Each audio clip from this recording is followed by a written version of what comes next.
Would you just raise your hand? So we have 1, 2, 3, 4, 5, almost everyone. Is it Aga or Aga? Aga, maybe you would be raising your hand if we could see it. Yes. And who struggles with implementing everything they know? Right? Okay, good. So you're in a good group. We all know what that's like. And who's excited that it's a new year and we get a chance to make a new plan? Yes. Anyway, good. That's us. So congratulations, you're in the right place because we're going to be talking about a lot of that today. My name is Sarah Coolidge. You can see my name there or maybe over there. And, you know, we all know about the name thing. You might, during this time, want to change your name. Looks to me like you guys actually all have your names. Sometimes people have phone numbers and funny things there. And if you want to put your business name, because you will be having a chance to network and meet each other, and business is part of that, all you have to do is click the little 3 dots up in the corner, upper right hand corner of your picture. And when you do that, it gives you the option to rename yourself. And you can rename yourself anything else. My request is please use your real name so that we're not calling you Wonder Woman or something. And if you want to add something to it, add something to it. So I'm going to be your MC today.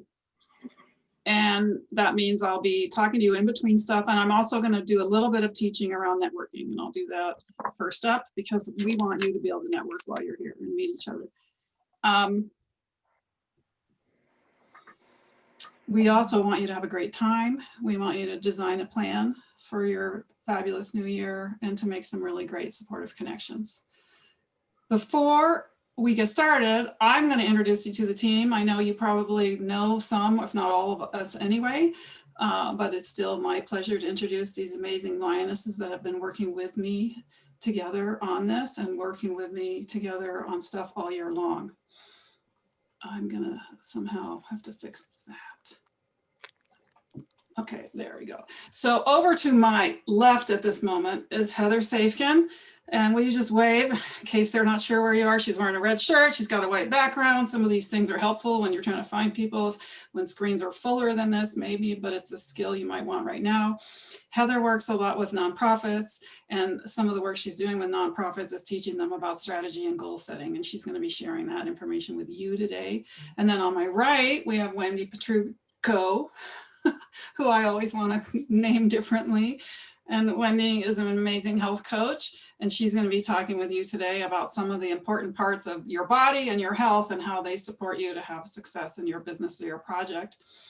And then down there in the corner for me in blue is Susan Giacopazzi, and she's an amazing StrengthsFinder coach, among other things. And can I just see who knows about StrengthsFinder and has maybe taken their strengths?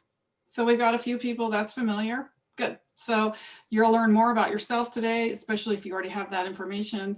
And she's going to help you tie that into how you use that to plan your strategy and your goals for the year. And I want to just tell you, these women are incredible. They have rocked the last year, and it was kind of an interesting year. I'm sure you would agree. And they still were able to create new products and build their financial bank accounts, you know, get more money going through and really connect and relate and grow their businesses. Maybe a little differently than they had planned, but they still were able to do that last year. And I think that they're a shining example of the ability to pivot, the ability to be creative, the ability to support one another.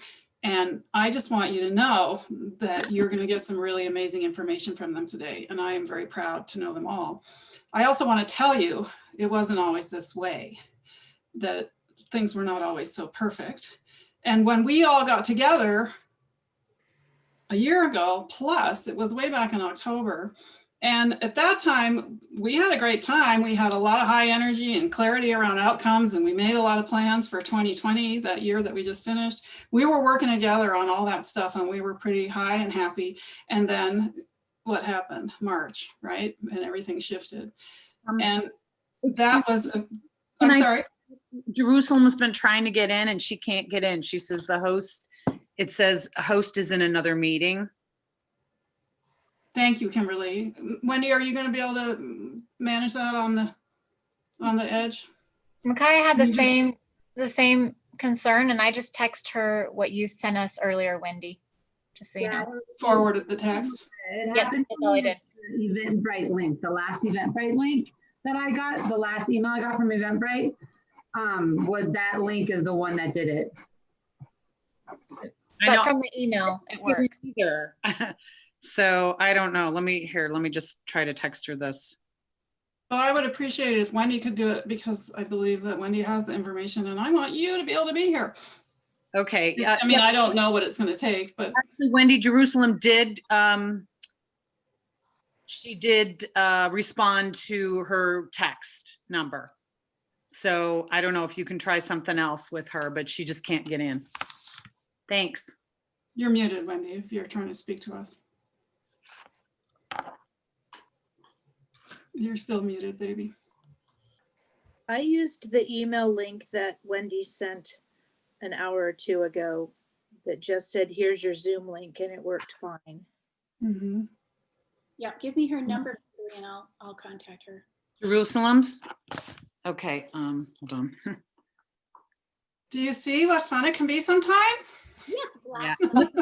This is her first, we just got her on Zoom and I coached her through the Zoom last week so she could be on here. So this is all new to her. It's all new. Perfect. Yeah, she got it downloaded, but okay. Hold on. Sorry.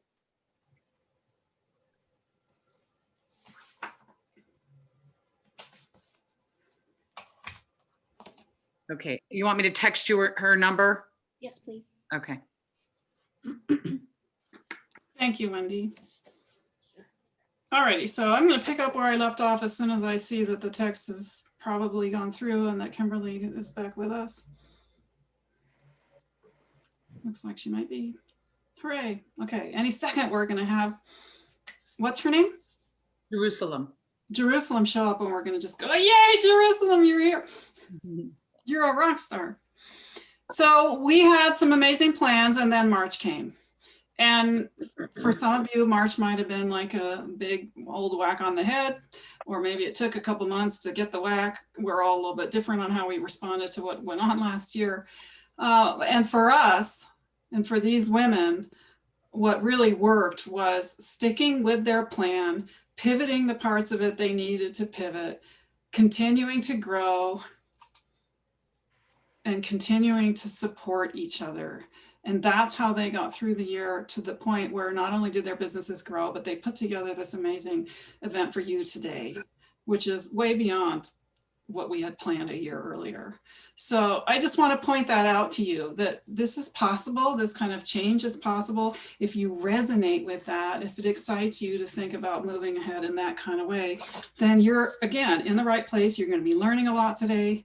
We're going to make some new plans, and it's going to be from a really high energy, joyful place, because you want to make your plans when you're feeling happy and feeling good, because when life hits you over the head and you don't feel so good, you can just keep doing your plan anyway, because you trust that you made it when things were good.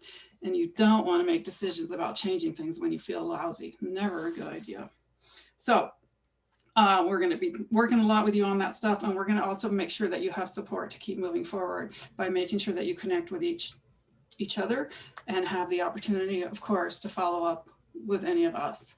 For those of you that are like, oh, I might need more, don't worry, there's going to be a way to get more. We're going to make sure of that. And really, you know, let's face it, we all know a ton. We are amazing, all of us. We have a huge amount of knowledge. We have a huge amount of skills. We know how to help people. We know how to make a difference. And it might just be that we don't need to learn anymore. We need to get better at implementing. So that's what this is all about today, is like, let's just do the stuff we know how to do and stop learning the next shiny thing. And that resonates with me, and I think most of you. So what we're going to do first, just right now, is take a breath. We're all here. I think we had somebody new arrive. No, it's just changed. We're still waiting. All right, well, we're going to take a breath anyway. So just a big old normal breath. Breathe it out. Let your shoulders relax. Let your face relax. Be here. We've dealt with, we think, we hope, the stress of helping the other get onto Zoom. There may be other things that show up today. Just doing that gets you right into now and out of your past or out of your future, which is not a very helpful place to be, especially when you want to learn and grow. And we'll be doing that a few times throughout the day.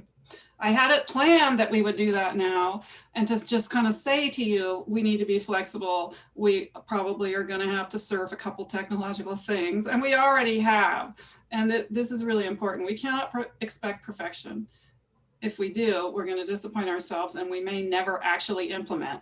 Does that sound like anybody here that, oh, I've got to get one more thing lined up before I can go visible on a Zoom call with a bunch of people and not know for sure what the heck's going to happen?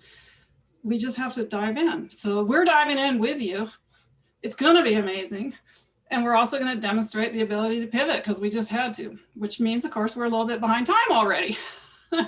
So Heather's going to be my slide master. I'm going to ask her to show the first slide, and I'm going to zip through some of this, and then the rest of it we're going to spend some more detail on. This is your business implementation circle. This is in your handbook. So if you've got it printed up, go ahead and look at that page. We're going to have a lot of circles today, which is kind of fun because circles are magic. Circles are what women do together. They get into a circle and they support each other.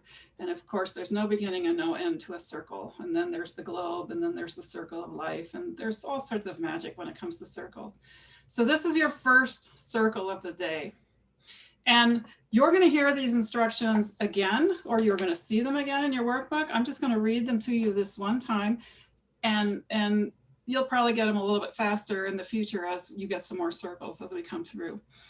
Each one of the pie pieces on that circle is an element of implementing business, implementing your business and the plans that you need to have your business go. And these are all the things that these amazing women and I have been working on for the last year with our own businesses.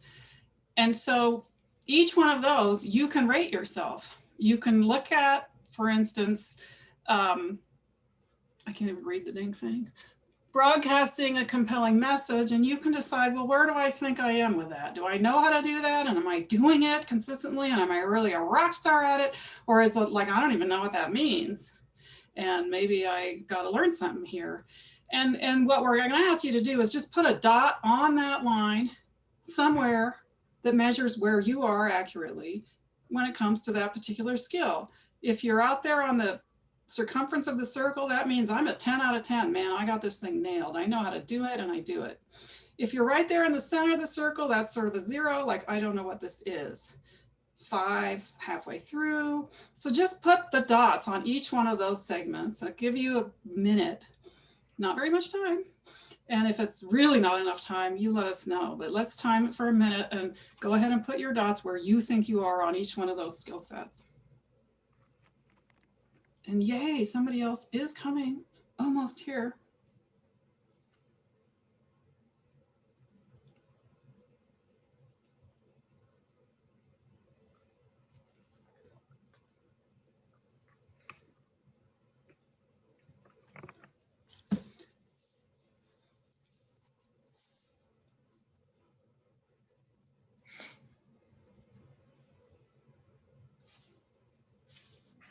How are we doing? Enough time? A little bit more?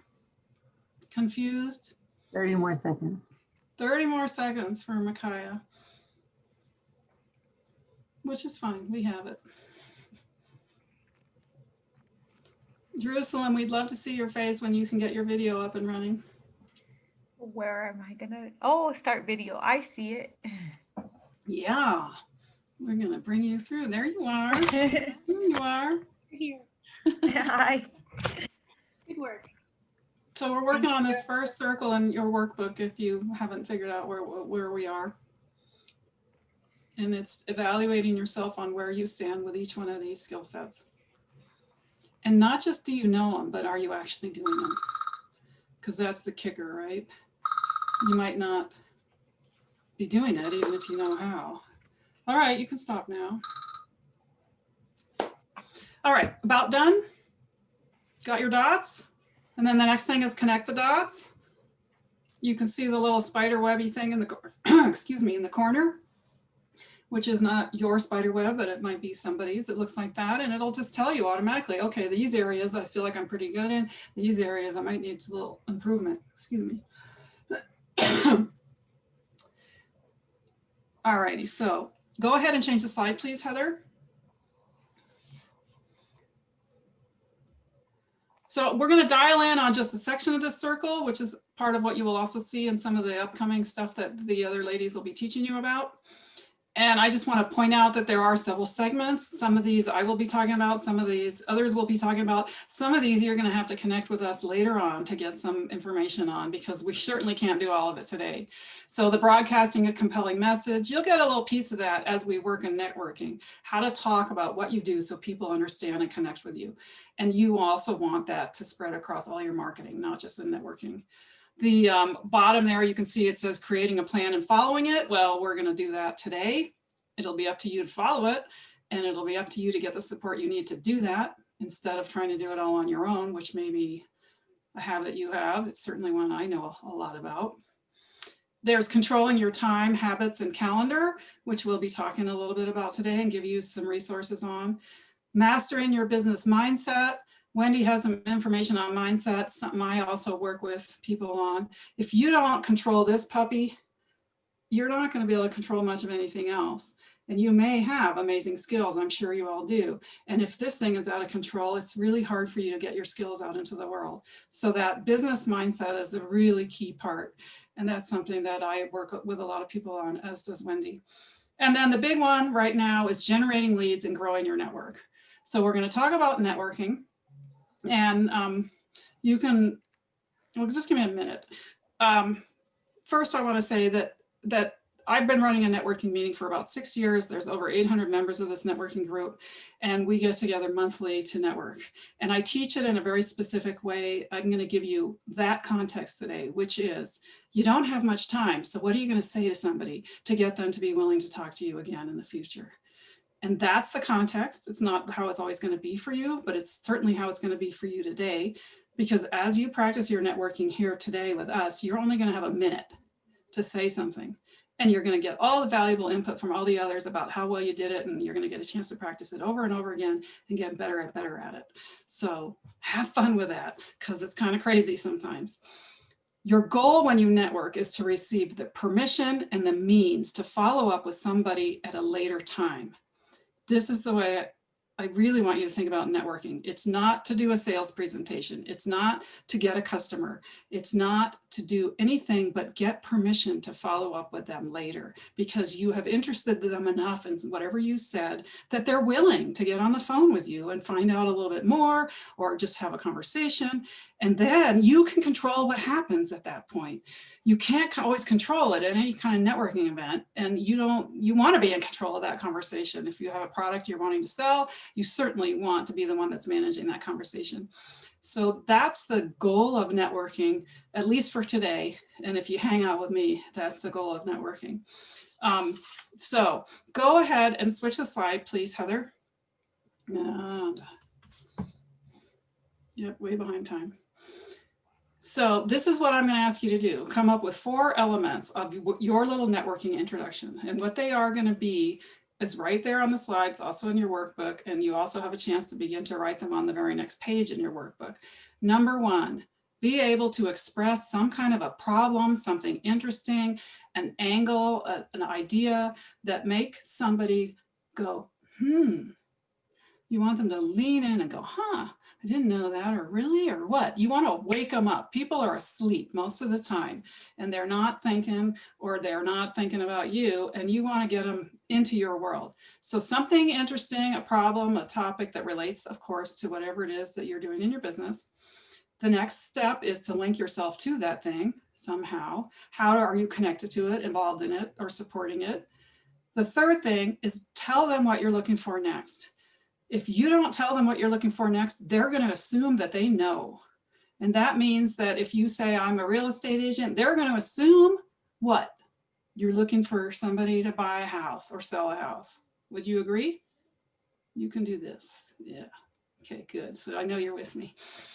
it's a pretty common assumption, and most people do not say anything about this part. And so that's, I think, okay, you're a real estate agent. You just automatically go in my pile of 500 other real estate agents I know, and maybe someday I'll talk to you about something again, but probably not, because how often do I need a real estate agent, right? And if that person doesn't actually want to look for somebody to sell them a house, they need to say it. It's really important. So what are you looking for next? And I believe that Wendy put that in your email that you got this morning and last night, saying, you know, think a little bit about what do you need next in your business? What's the next best thing to show up for you? And that's what you want to say to people, because that's much more likely they're going to say, oh yeah, I know somebody that could help you with that. Or, oh yeah, I might be able to help you with that. And you have to say it, or they're going to assume they know, and whatever they assume will probably be wrong. And then the last thing is you ask for their contact information. It's really simple. You just say, if you are, or you know this person, would you please let me have your card? And of course, we can't do cards here. It's such a bummer, but you can share in the chat people's email addresses. And of course, we're going to make sure that you stay connected to each other regardless. But you want very much to be able to have permission and means for you to follow up, which means you're the one that's going to call them. You're the one that's going to send them an email. They're not going to call you. It's not going to happen. So go ahead and switch the slide again, please. This is your chance, if you haven't already started writing that, to just take a couple minutes, write down, you know, something interesting you know about your topic area. How do you link to that? What you're looking for today. And then how will you ask people? And I'll give you 2 minutes. We could play some cool music right now, if we want to take that on, you brave woman. I have a link. You want me to try? I set the timer, so that much I've done.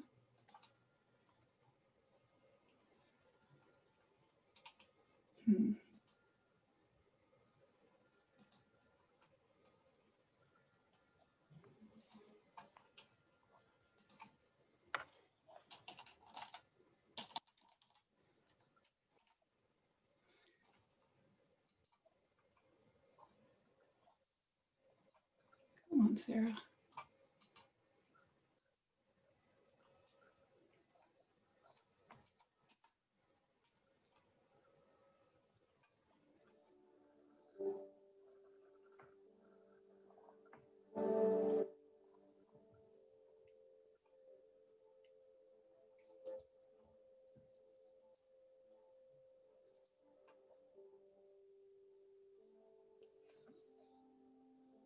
Can't share it through share screen. So it's only coming through my speakers if it's coming at all. Is it coming at all?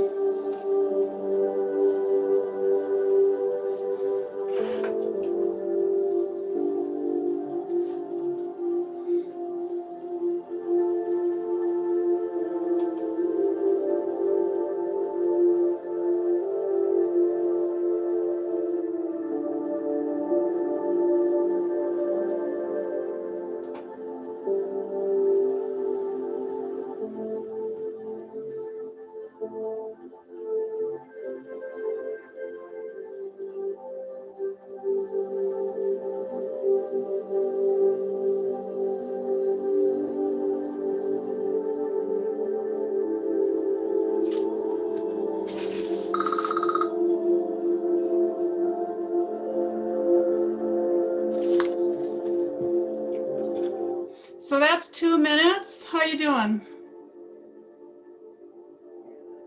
Another 30 seconds, another minute? I'm not getting a sense. I'm gonna say another minute based on the eyes that are down.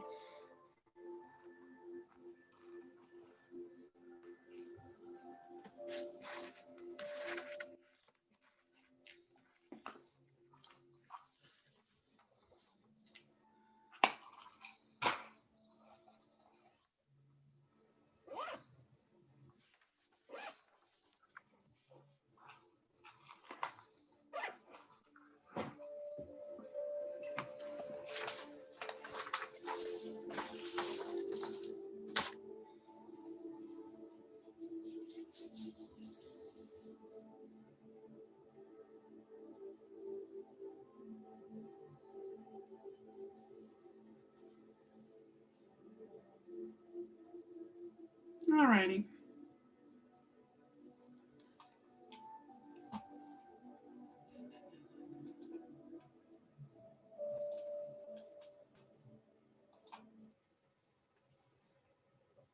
Okay, so I'll bring you on back. Don't worry if you're not quite done. I'm trying to bring you back. I'm trying to bring myself back now. There we go. All right. So I'm going to give you an example now of what I mean by these 4 pieces in a statement. And this is something that you can say at a networking meeting. Again, I want to emphasize this is when you're in a rush. So if you're meeting the most perfect prospect that you already knew was a perfect prospect and they're on their way to get on an airplane and they are trying to get through the gate and go, you want to be able to speak quickly and powerfully and succinctly to get them interested in you, to get them to give you contact information. You don't want to waste time talking about stuff that's not relevant. And so again, that's the context. So you will hear that I don't even introduce myself in this particular example. And there are going to be times when you don't want to take the space to even use your name.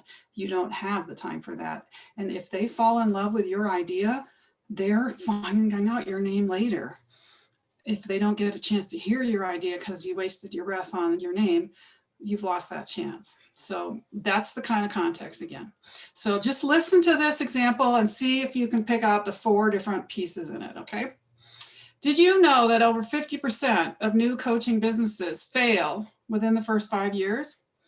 The sad truth is that while most new coaches have incredible skills to support others to thrive, they often lack the business mindset savvy they need to successfully navigate the journey of growing a sustainable business. I deliver a powerful and effective step-by-step system to mastering your business mindset that is easy to learn and fun to practice.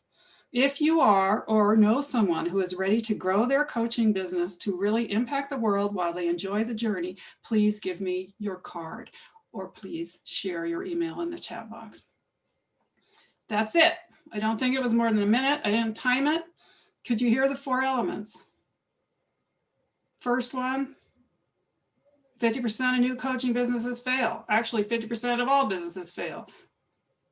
It's accurate for coaching. So that might make you go, ooh, especially if you are just finishing your coaching certification training, for instance. How I connect to it is I have a program that helps them with their business mindset, right? And right there, you're going to assume she's looking for clients, if you're like most people. And actually that time, this is actually true. But until I say it, it could be a lot of other things. It could be, I'd love it if you'd share my Facebook event that's coming up. It could be, I have 10 tips. If you want to download it, please give me your email. It could be any of a whole bunch of things. I'm looking for someone to help me build a website. Whatever that is, until I say it, you don't know, but you're going to assume I'm looking for clients, probably. That's what most people do. And then the last thing I just said, if you are, or you know someone like that, please share your information. The other piece, the other one that works really well at the end is, who do you know that is just finishing a coaching certification program and is ready to start their business? That might be another way to end that. If you know that person, please give me your card. And again, I'm used to cards. This is the way I've been doing it for years. We're all virtual. There's a whole lot of ways to virtually network that I've learned over the last 9 months or however long it's been. And I still have the habit of talking about cards. So forgive me on that. Go ahead and change the slide, Heather.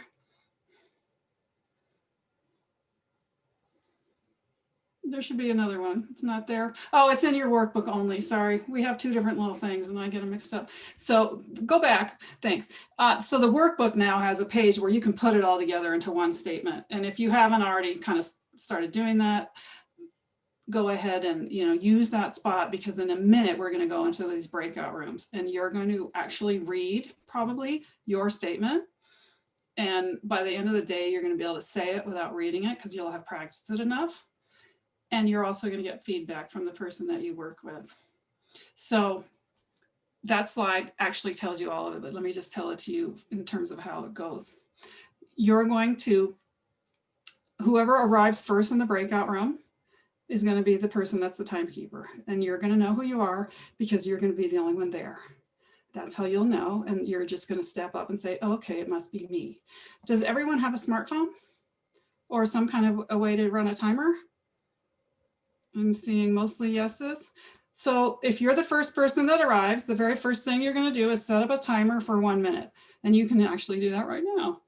And that way you'll be ready when the other beautiful face appears to say, okay, I'm the timekeeper. I'm setting the timer and here I go. And you will be the first person to go. The timekeeper will read their statement and they will have 1 minute to read it. And the other person will listen. And then the timekeeper will set the minute again. And the person that was listening will answer those feedback questions.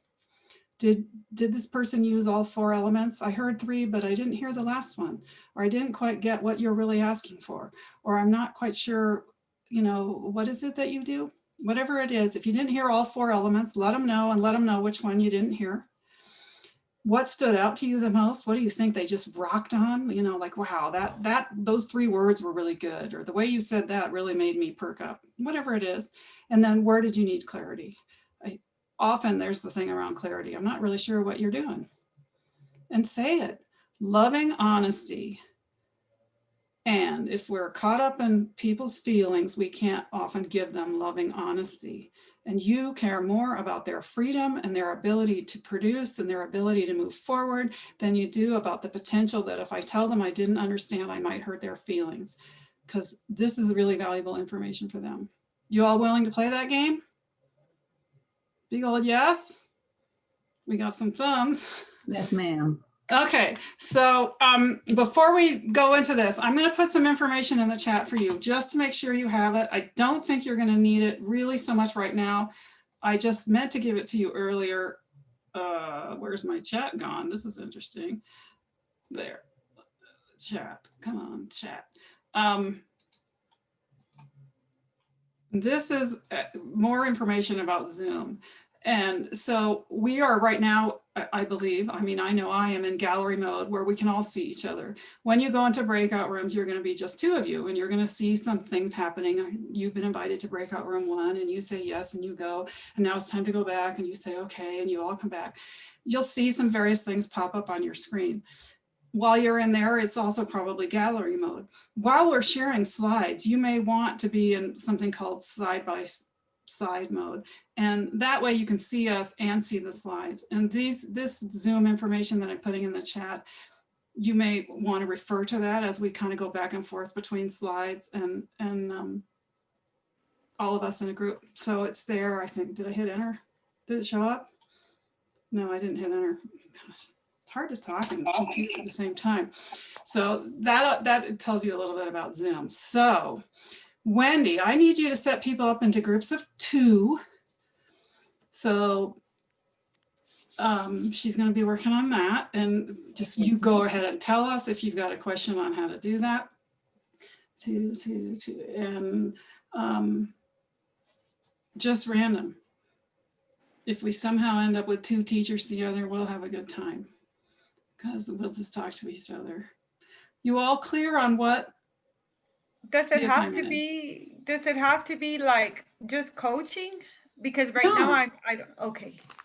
Yeah, it's your business. I don't know what, we haven't met yet. Oh, So I have okay. no idea. And if you don't have a business, I mean, it's a great question. It doesn't have to be a business. It can be a project. You know, I'm working on getting a new library started or whatever it could be. It could be, you know, what I need next is childcare. I mean, there's so many different things that you could ask for. You have to make it personal to you. Okay. Is that helpful? Is that Yeah. enough? Anyone else have a question like that? It's your first run through and we get to digest it afterwards. So, you know, whatever you bump up against, we're going to all talk about it when you come back. Ready to go? How about you, Wendy? Not quite. If you can turn off mute, that would help if we want to ask a question. We're waiting. Yeah, Jerusalem, just about you going to school looking for resources to help you in your field would be great. Okay. Yeah, mentor. Thank you. You're welcome. Thank you. I'd love it if you'd unmute Wendy, because I feel like you want to say something. You can't unmute. You can. Good. Oh, thank She's goodness. just telling us she has working through the breakout room, so hang on. Breakout.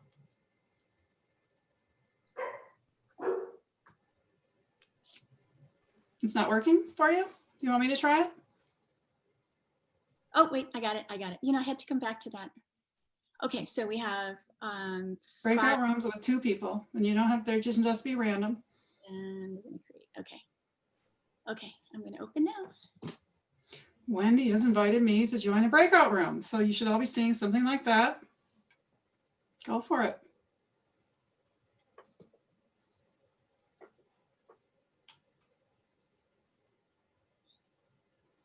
All right, so Heather is with Micaiah. Sarah's with somebody, so she better go. Okay, so how do I do that? Join. Yes. Whee!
Okay.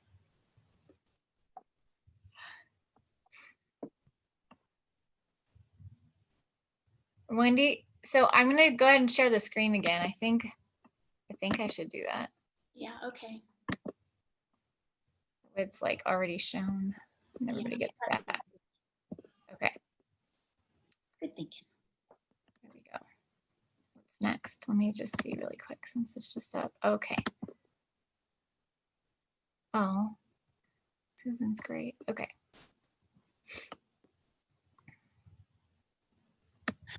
Where is everybody? Oh, there. I know. They were apparently having too much fun. Sorry, right in your middle. That's okay. That's Anyway. what happens. There we go. Ooh, that was fun. Was it really Okay, 5 thank you. minutes? Thank you. Thank you so much. Thank you. Thank you. All right. Okay, so let's hear your ahas. What happened for you? For me, For anybody? I mean, you guys were all in breakout rooms, right? I sure hope so. I was. I think it's justifying what you can offer. Say that again. You're pretty quiet. That you justify what you have to offer. Say more about what that means for what you have to offer. Well, like how you were saying that I need to prove that a deep clean was done. So it's like maybe I would have a worksheet that shows, a list of everything that is done when a deep clean occurs. So you can set yourself apart from all the other people that clean houses, right?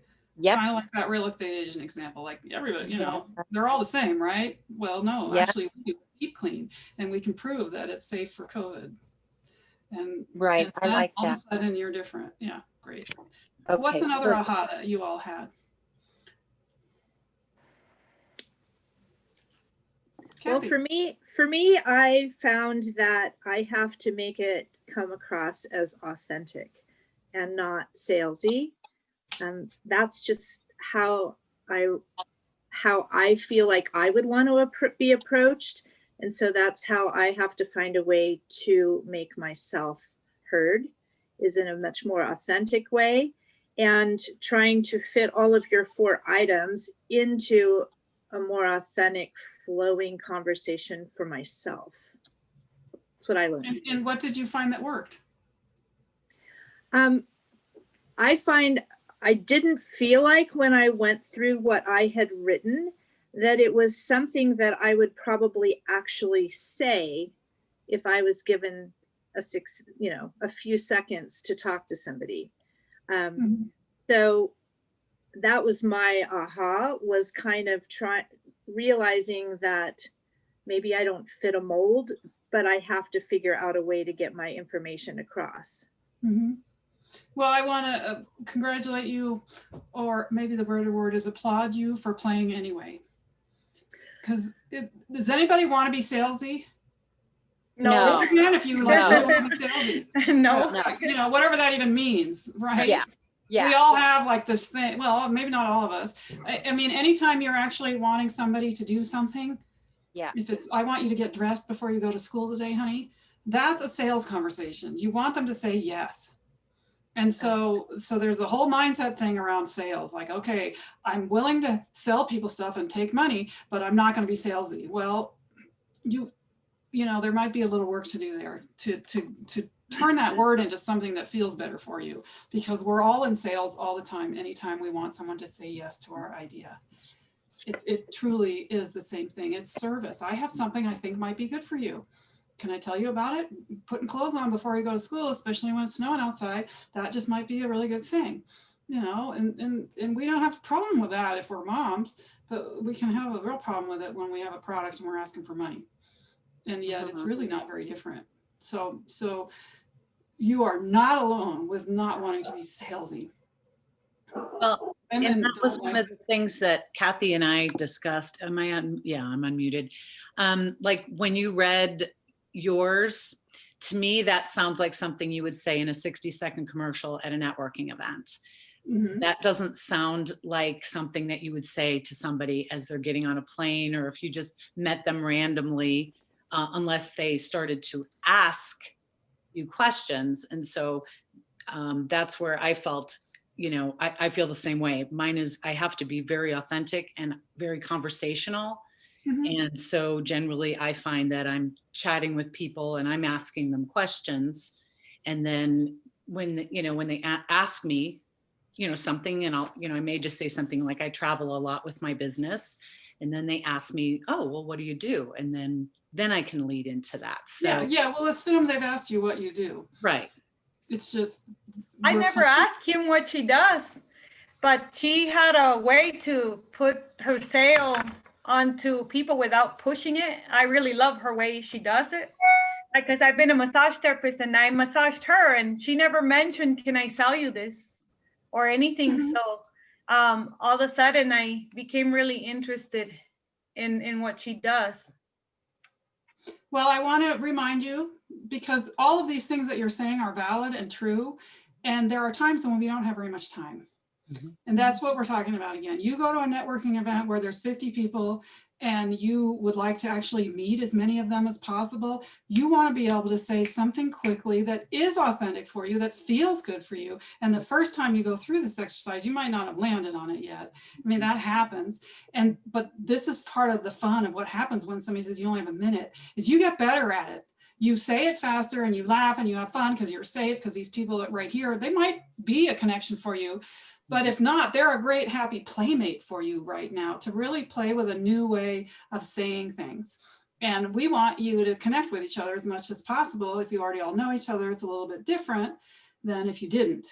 Mhm. And so keep polishing it and keep thinking about, what do I actually need next? Because if you're all focusing on what I need next as customers, that might not actually be true.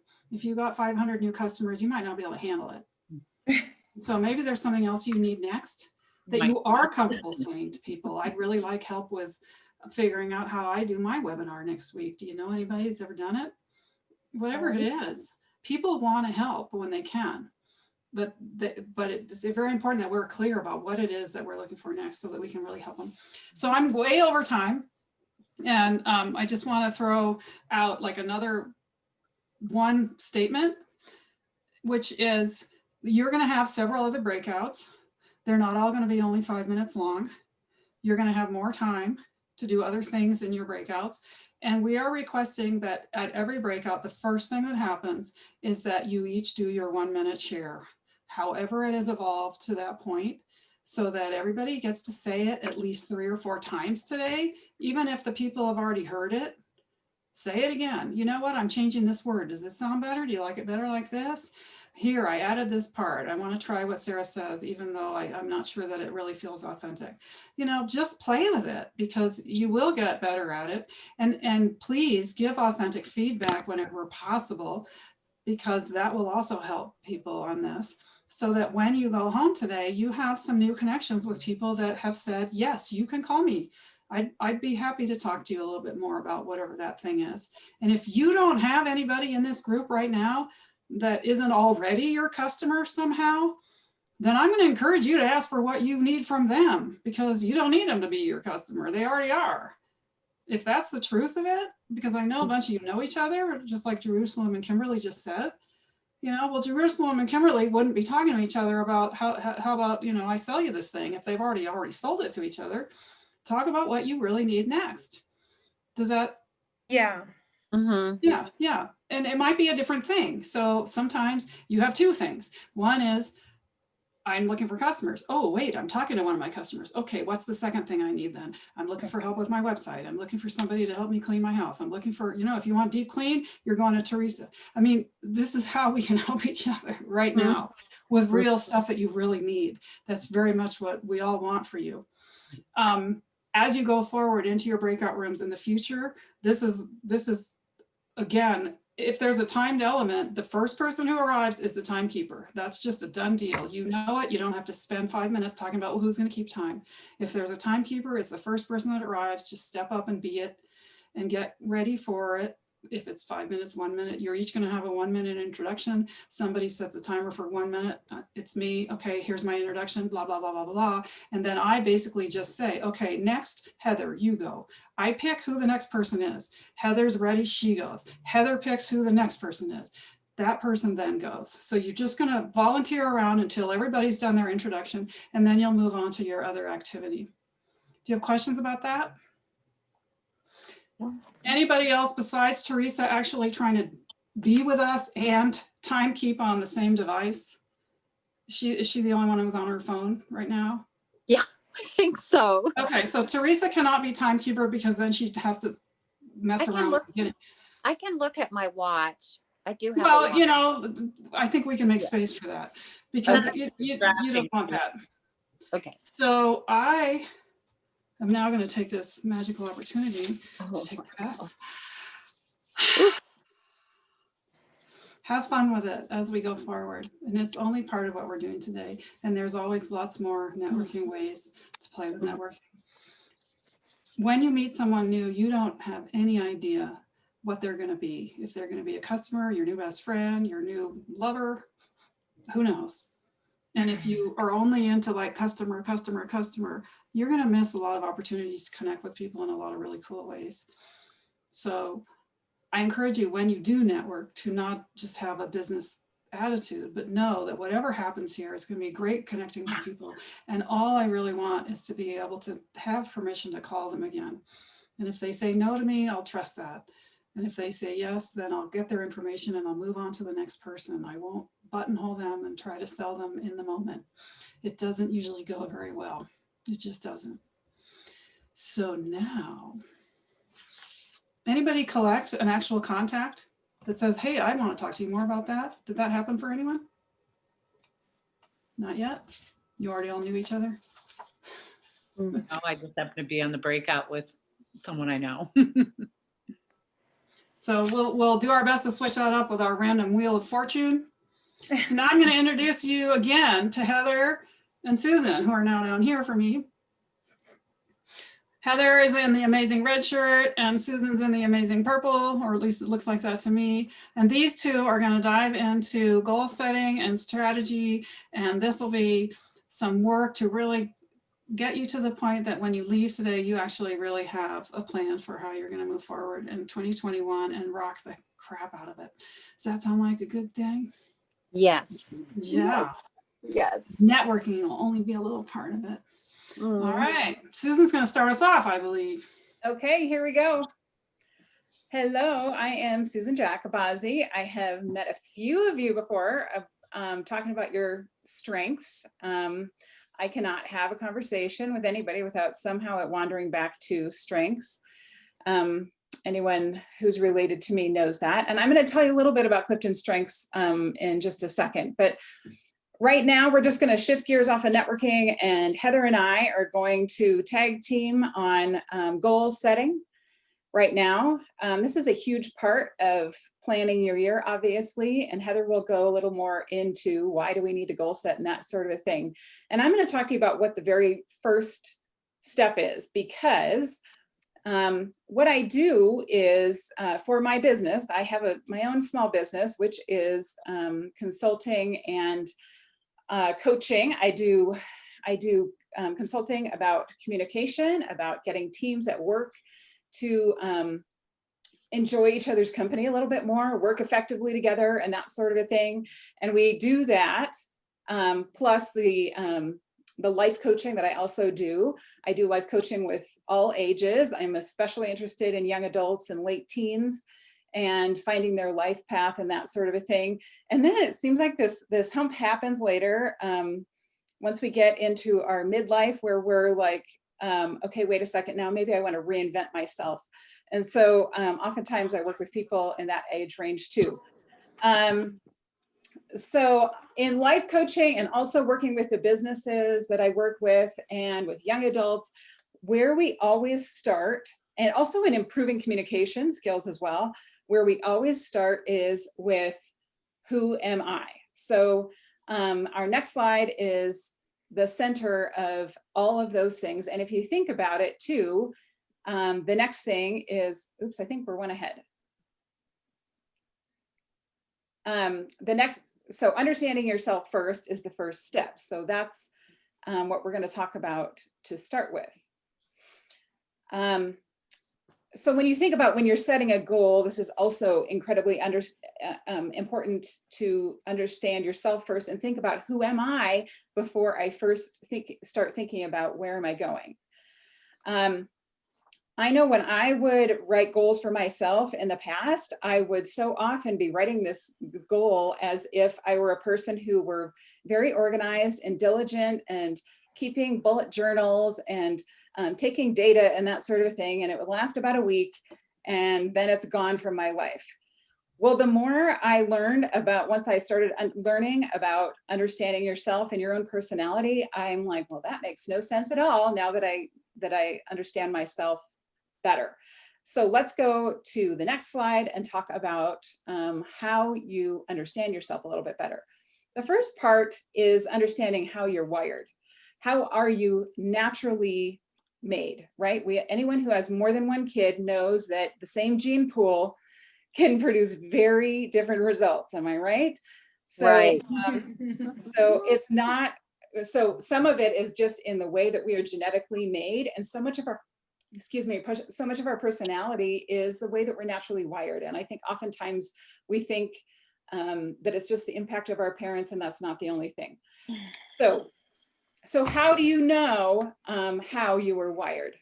My first step is to notice what you notice. That's my favorite way to put it. When you think about, if all of us went to we went to a barbecue, right? And we all showed up there. Some of us would notice the food that was laid out. Somebody else would notice what Judy was wearing and those shoes and how they don't match her outfit, or her terrible haircut or something like that. So another one of us would notice the addition they had just put on the house. Someone else would think, how much did this all cost, right? So all of our brains would be focused on completely different things. And that tells you a lot about yourself when you pay attention to what you notice as you're out and about in the world. Next item, in order to figure out what motivates you, is also what drives you to do undesirable tasks. It tells you a lot. People laugh when I tell them that the whole reason that I do laundry is not because it's Tuesday and it's laundry day, and I don't do laundry because it's the right thing to do. I do it because of my empathy, which is one of my Clifton strengths. And we'll get to that in just a minute. But so oftentimes we are all motivated by something else. Someone else is doing their laundry because it's Tuesday. I'm doing my laundry because I'm thinking about what it might be like to be a 16-year-old kid showing up to high school wearing, dirty, stinky clothes. So that's actually my empathy that is driving me to motivated to do that task that I don't necessarily like. So lastly, I put here your Clifton Strengths results. So some of you raise your hand. I know I've talked to a lot of you about it. Let me tell you a little bit about what Clifton Strengths is. It is an assessment. It's a personality assessment that you take online, and it asks you questions about, do you like this? Do you like that? What are your preferences? How do you think? And that sort of a thing. And in the end, it comes with a list of 34 different strengths that all of us have, but each of us have it in a different order. So what I love about it versus other personality tests is that it is so specific, and it is so about how you are wired, how you are naturally wired. It tells you very specifically, I might have one little trait that's the same as someone else, but everything around it is different. And so how does that little nuance change in my personality versus yours?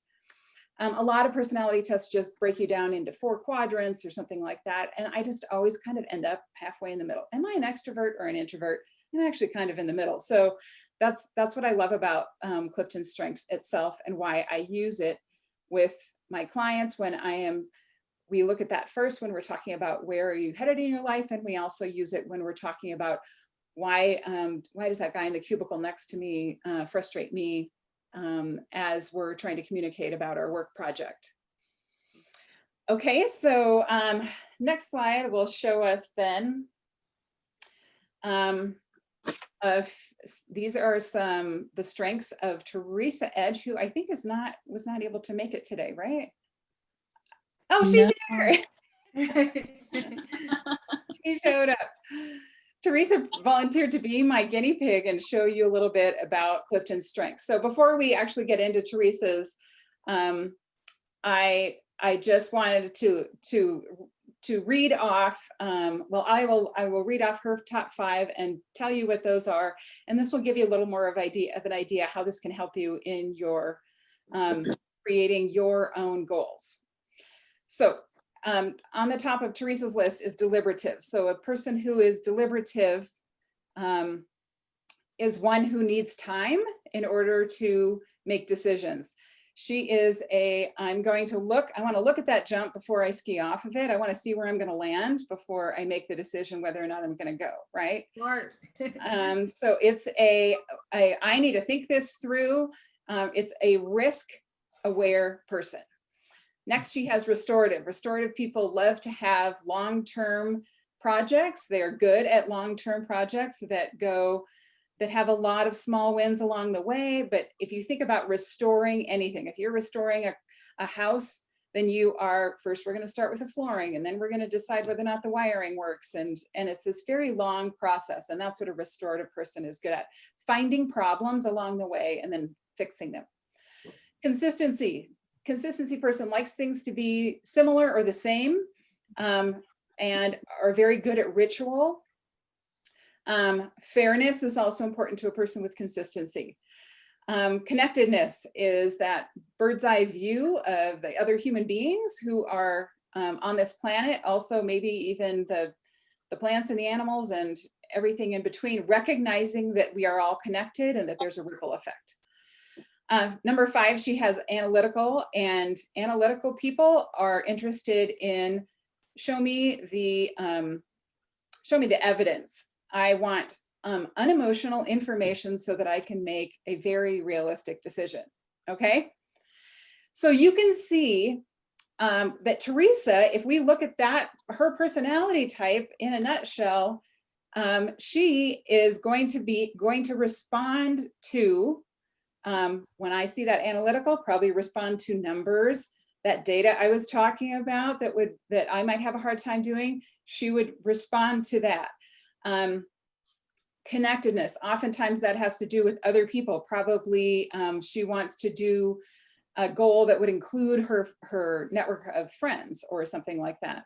Consistency, for sure, she wants something that is the same every day and has a schedule to it, right? Deliberative probably doesn't want me to say, right now, here and now, you need to change, right? And so she's going to think out her whole year probably.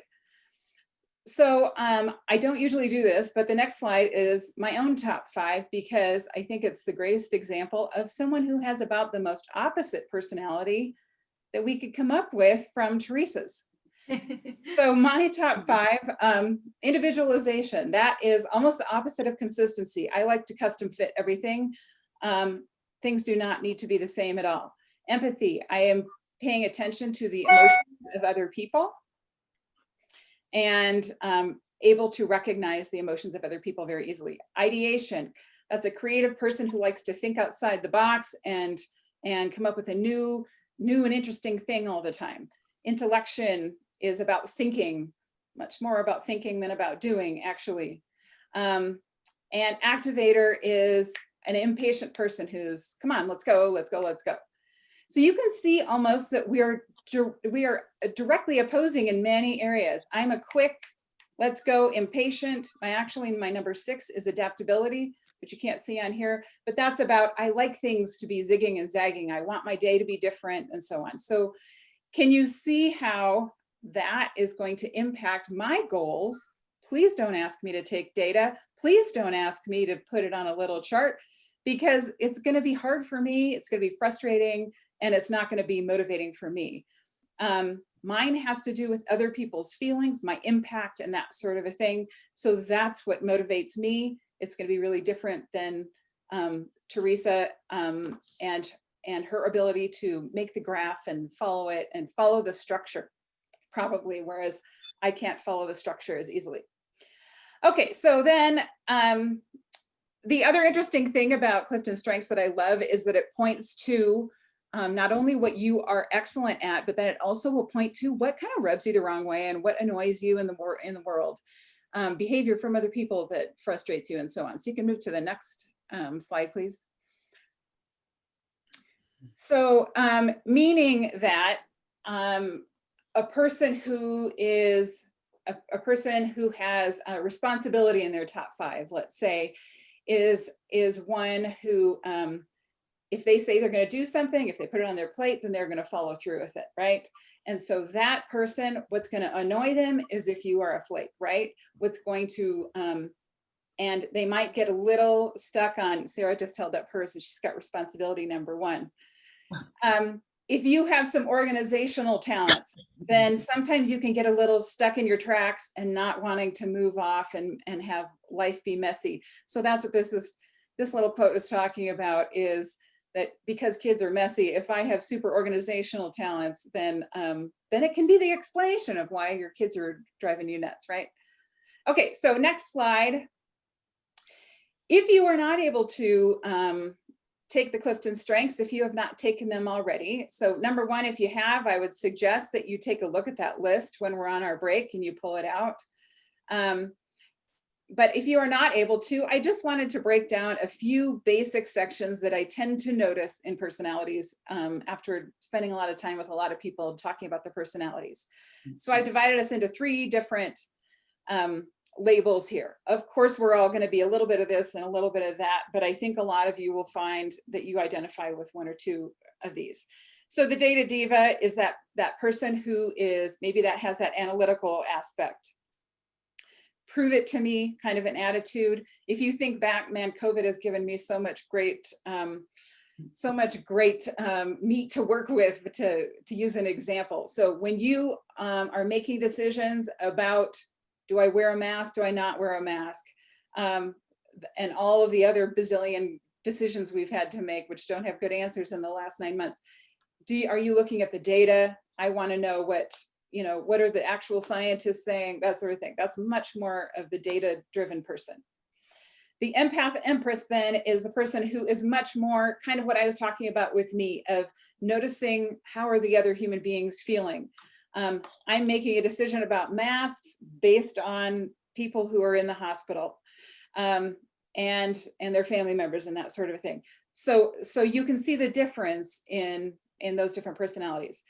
The empath, right, likely to be more, I mentioned the ripple effect is actually much more of one person's actions impacting somebody else and that sort of thing.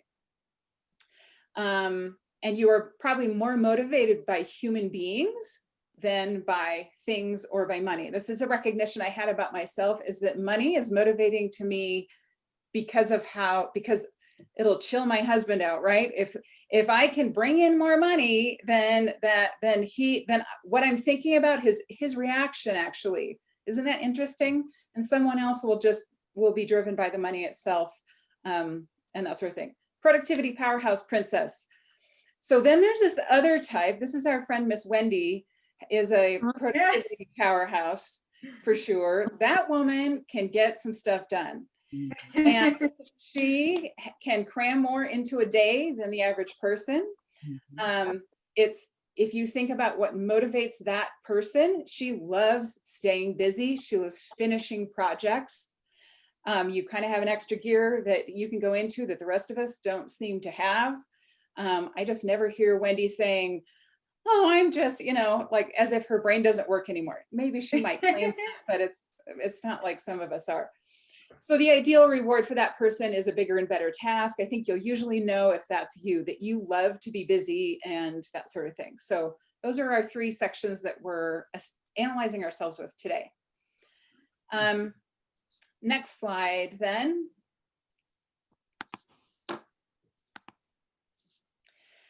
So lastly, what's your story? We talked a lot about, so we talked about your hardwiring and how you are naturally made. So now what about, that doesn't cover everything, does it?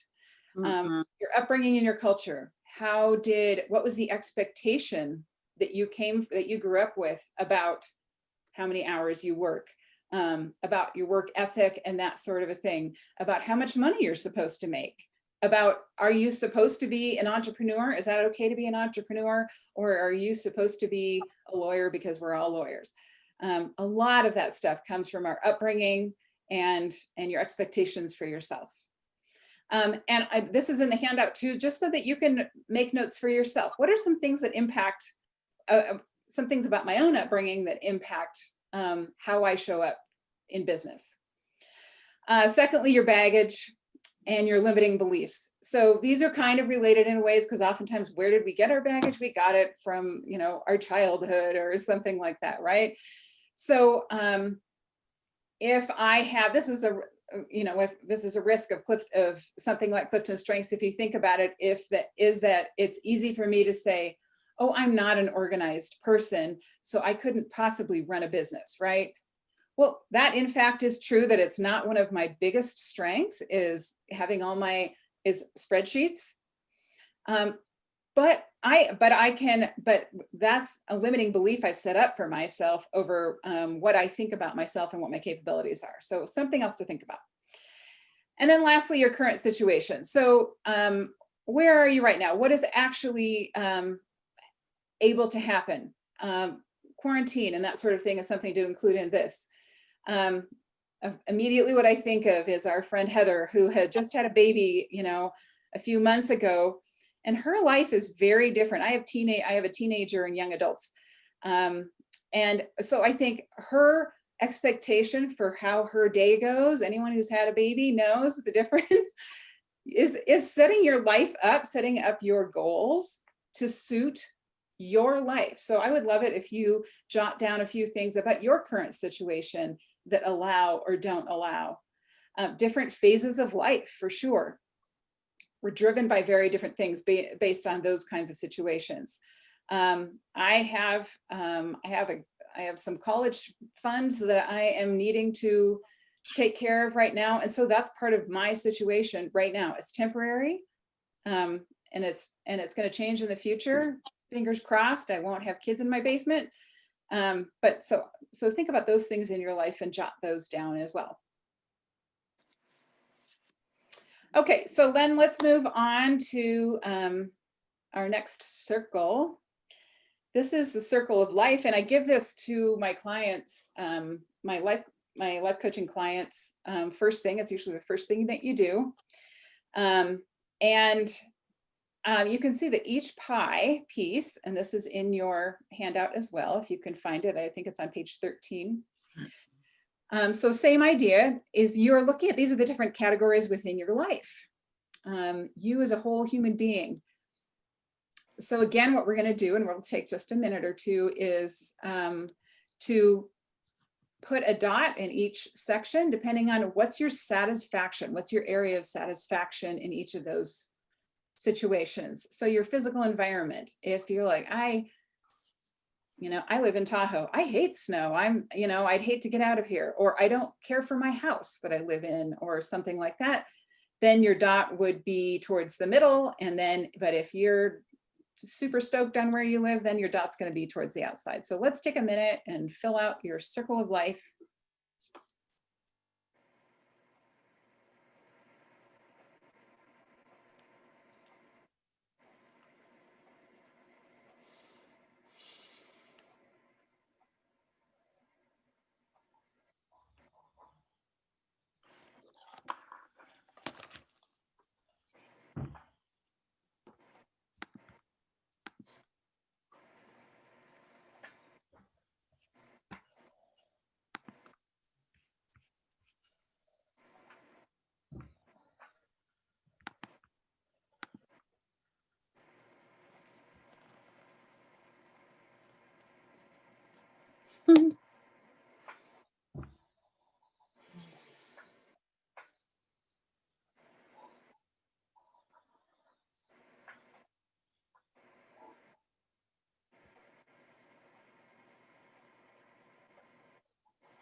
You're muted, Susan. Thank you. You can hear that how many times and how many Zoom calls, and we still all do it. Let's move on to the next slide, Heather. And this is also in your handout, which is the goals. So we're not going to fill it out right now, but I just wanted you to see it and to recognize that those are the exact same categories that you just assessed in your own life. And so we are, you can do that towards the end when you will make goals for yourself. But if you look at that circle, what do you think a good way to determine where you want to focus your energy would be? It would be to look at where the dots are towards the center. What are the areas that I'm really recognizing are needing some TLC, as Wendy says. Okay, so I'm going to hand it over to Heather. Great. And before we go, I'll start talking more about goals. Really quick though, I would love for you to take your 2 areas that you kind of on your circle that you just did, the 2 areas that you feel needs the most growth in, and just jot down on this sheet a quick goal that you have for yourself, just really fast. And then we're going to come back to it. Just take about a minute to just write a couple goals in those areas.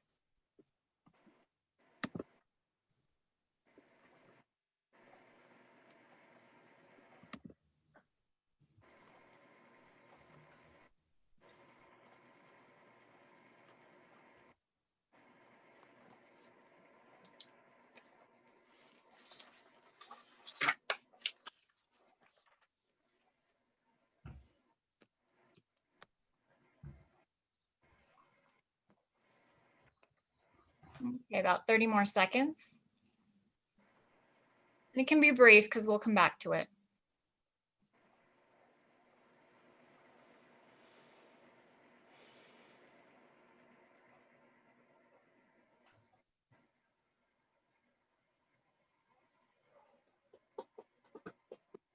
I like this. Okay. So I will ask that you just quickly finish up. And what I wanted to do, so it was really exciting for Susan and I to work on this section together because of her experience with strengths. I do a lot around personalities. I have for a long time. So we share a lot of components in that area. And then as we were talking about goals, Susan does a lot around goals as well. And my focus comes from being and working with nonprofits for the last 20 years. And so I've worked in all different capacities, whether I'm working for one, working for a funder, I've started 2 nonprofits. And so that's really where my background comes from. And I started a business around grant writing and nonprofit coaching this last year.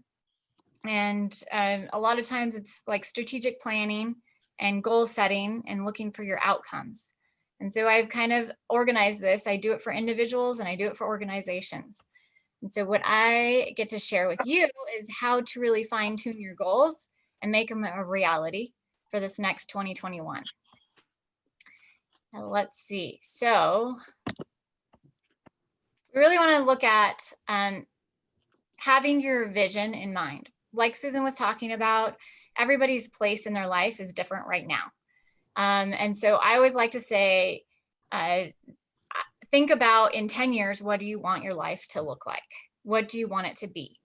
And then a lot of times, or even 5 years. And a lot of times when you're setting goals, it's how you're getting to that in 5 years. And I love this. You should set goals beyond your reach so you always have something to live for. And this works and resonates with somebody like myself, who is also, like Teresa will say, is restorative and connectiveness. I like to connect people together. And I can be, let's see, ideation was one that Susan mentioned for herself, which was to also have the big picture. You're thinking about things are new. And so it's thinking visionary. And what I want to do is just walk us through the power of having goals and the psychology behind having and writing those goals. Very, very powerful. So Harvard did a study, and from that study around goal setting and having goals, 83% of individuals do not have goals. They don't even think about a goal, they're living. And then 14%, they have goals in their minds or in their heads, but they don't necessarily write them down. And just having a thought about a goal it gives you a kind of a one-up. You're 10 times more successful. Now I'm going to put this into a number for some of you that are numbers individuals.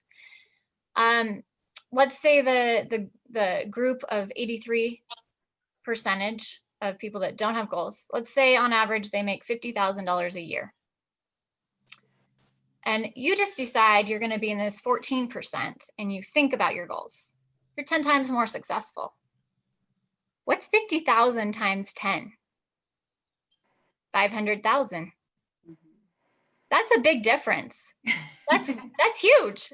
I wanted to put this into power for you to really understand how important goals can be. All right, let's take it to the next level. Let's say you write your goal down. You're now 30 times more successful. What is 30 times 50,000? 1.5 million. That's a very, very powerful piece to think about when you're setting and writing goals. And part of this piece is that, let's think about, you have an external for your brain. When you write down a goal, there's an external storage, which is the actual writing part, and you get to visualize it. And then the encoding for your brain. And the encoding piece is really all about putting it into long-term memory. So how am I thinking about this in the future? And so the next piece too, that's so important. I like the next part in writing down goals. This is putting it into your subconscious. So the recall part of the goals is how frequently do you see them? So if I write a goal down and I put it up on my mirror and I see it every single day, that's kind of putting it into your conscious. You're searing it into your brain. And the next step is subconscious. And you can add photos, like, sometimes people do vision boards and all sorts of stuff that you can add the visuals to your goals. What happens, the power here, so you look at this iceberg, that's your brain. Your conscious is about, I think they say 10% of everything that you're doing is conscious. 90% is subconscious. I love this story, and I got to make it fast because I'm trying to catch us up on time. So has anybody, I need to see, has anybody played the game Slug Bug? Mm-hmm. Like you see a little Volkswagen bug and you call it a slug bug. When I was younger, right? Okay. So this is a really powerful thing. With your friends, with your family, whatever, you'd see this VW bug and you'd be like, slug bug, you turn and like slug your friend or your brother or sister, whatever. Okay. How many years did you do that? How frequently did you do that? I still to this day, I have not slugged anybody in probably 20 years, but I see a Volkswagen bug and my brain instantly says slug bug. And I turn to look, is somebody gonna punch me? That is subconscious. That's so totally subconscious, right? And that's what we really want to do with our goals when we're writing them. And one little tip that I found was you write your goals and you put them around the room. You want to maybe weekly or monthly move them to a different place. Because if you keep them in the same place, you won't read them. It's just like, oh, I've read that already. But if you move them around, it becomes something new and your brain's like, oh yeah, okay, that's right. And pretty soon it's going to be subconscious. And then the searching happens. Your brain, when it's subconscious, it will search for things that are part of your goals. It will actively be working on your goals without you realizing it. That's what a VW bug, slug bug is for me now. It honestly, my brain searches for them and I don't even realize it. So that's what we want for your goals. And that's why it's so important to write them down Move them around the room. Even if you don't move them around, it's called revisiting, and we're going to talk about that in a little bit. So the other aspect of writing down your goals helps you become very clear. You can tweak them, you can make them specific, you can define them more. And I love this because, you know, you can just have this thought running around in your head, but if you write it down, then you're like, oh, that sounds kind of funny, or that sounds amazing. And for me, I always say, if your dreams aren't big enough, then, or if your dreams don't scare you, they aren't big enough. And it's really important to have that big vision, like, ooh, yikes, can I do this? Yes, I can, because I have goals set and I'm going to get there. So let's talk about, most everyone probably has heard, actually, I'd like to know, have you ever heard of a SMART goal?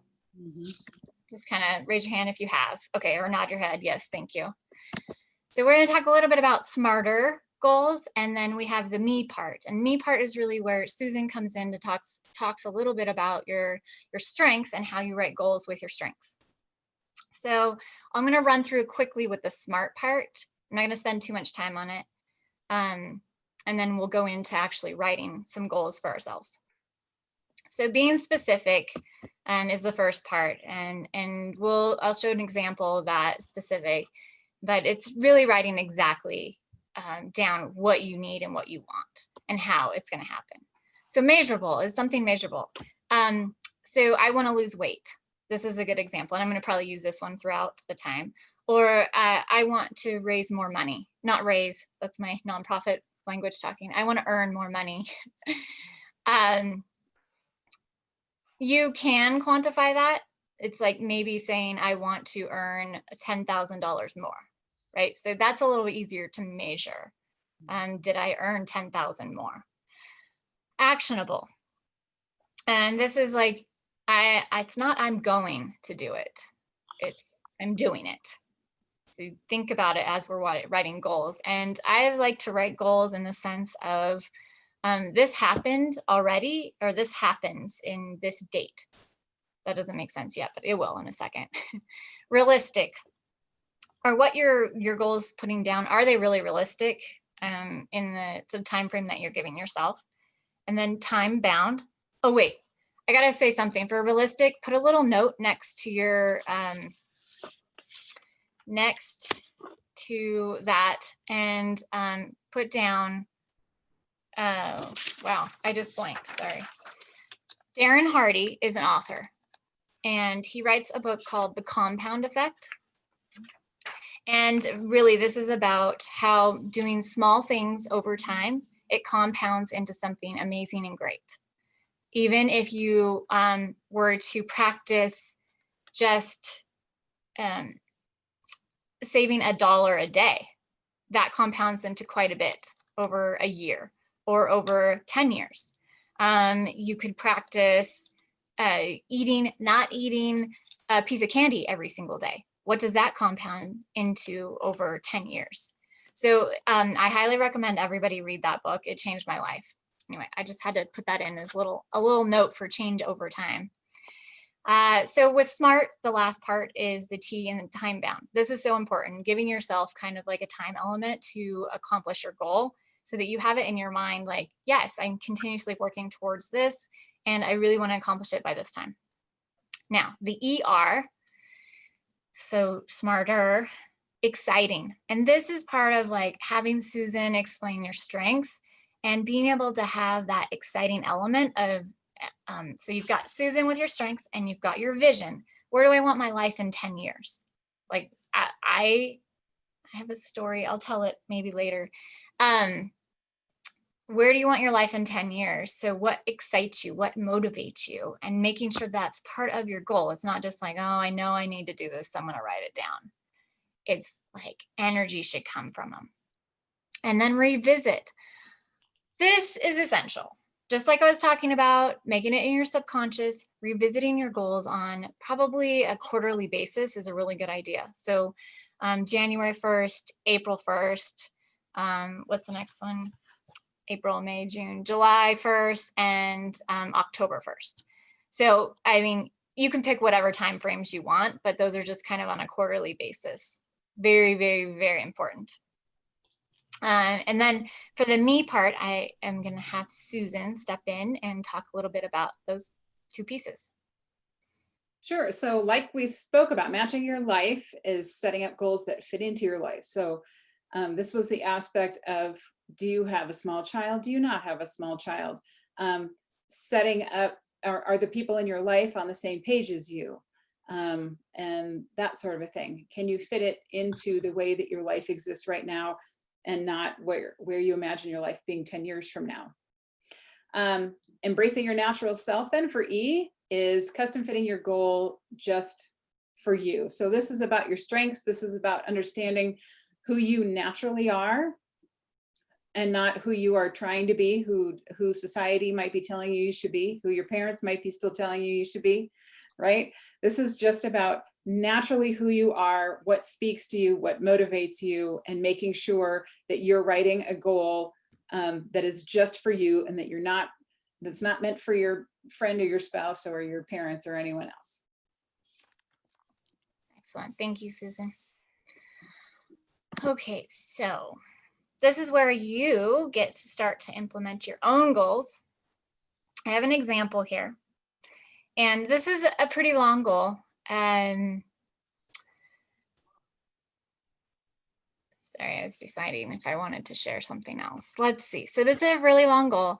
In 1 year, so is this specific? Think about it being specific, measurable, time bound. In 1 year, on January 6, 2022, I earned $120,000. See how I said I earned, not I will have done, I did it. So you want to say it like it's happening, like it happened. I earned $120,000 while helping 15 nonprofits serve over 100,000 people by consistently dedicating 20 hours per week to my business. There's a lot of elements in here. Doesn't mean yours has to be this specific. And so even this next sentence could be one goal. I have 30 plus referral partners for by January 6, 2022, who are helping further my cause and my business. That could be one goal. And I have 10 monthly membership clients. So that's a big piece. So the next, what I'd like for everybody to do now, we're going to step into a breakout so that you have some time for yourself. And you can use this worksheet that's in your handout. I'm just kind of, so one, you would write your goal, and then you want to write your baby step towards that goal. So what's the first step you need to take?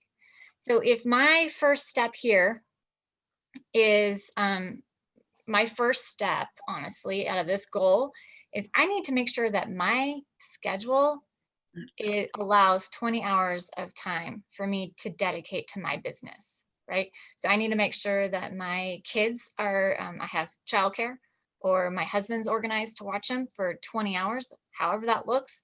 I need to set that schedule up. So that might be my first baby step, is just setting it up. If I'm working on my relationship with my husband, maybe that's one area of my life I want to improve. So it might be that my baby step would be organizing a monthly, a monthly date and having a babysitter on a monthly occasion, like on the 20th of every month or something like that. So you're thinking about your baby steps as you're after you write your goals. All right, so what we're doing in our breakout, just like Sarah said, the first to arrive is the timekeeper. I don't need to go over that. Share, and you can do your 1 minute with everyone. And then I want you to share with the group the two areas. So you know how I had you write down kind of a general goal from those two areas on your circle of life, right? You're going to revisit those two goals, and we're going to rewrite them so they're smarter goals. So they're going to be specific. You're going to have a time element. You're going to have it how it's going to happen. And Susan and I are going to be in the groups with you so we can help you walk through these. So the first thing is that you'll share your networking piece, and then you'll share your 2 areas that you want to work on for the circle. You'll rewrite your goals, and then we'll share your goals out in your group. Susan, do you want to add anything before we go into it? I don't think so. So we'll be out for 20 minutes. And I was wondering if we should have time as a group that you can write your goals, and then we'll go into the breakout to discuss them. Or should we? Let's just break out into the groups now, and then we'll give the time within the group, and then people can ask questions as they go. Sounds good. All right, so Wendy, oh, you're on it. Thank you, Wendy. Mm. Okay. We'll It's see you in the happening. breakouts. Cool.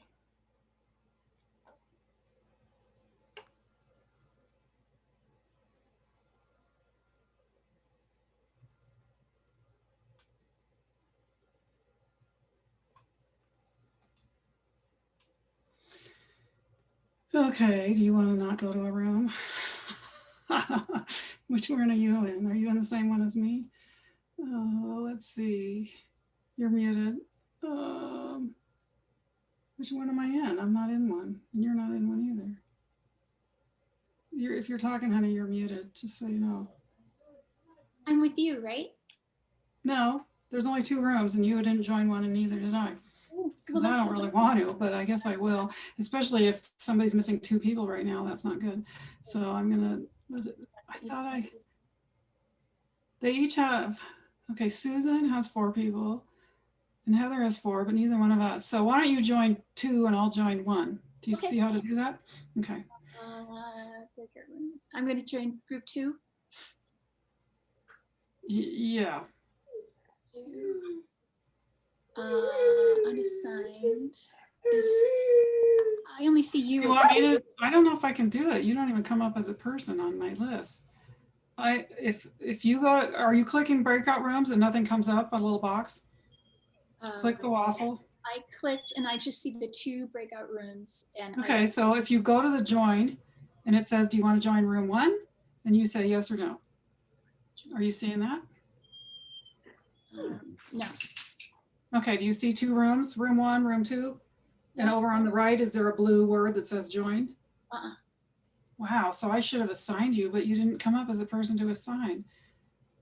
Oh, that's okay. Broadcast message to all. Because I have the choice to join whichever room I want to join, but I guess you don't. So you're just like taking a break, girl. I could go pee, I wouldn't mind. We can talk for a minute. Ugh, this is like, we're doing it, but we're like 20 minutes behind, and it takes 20 minutes to get this group started. That's clear because there was so much Zoom stuff in the beginning. Well, at least 15, 5 was not enough. Do you think that we need to go through the specifics? I've been adjusting the time as we went, and I think we can only take a 10-minute break when it's time to take it, not any extra. And unless if you know that you're going to be able to do your thing in the half hour that you have.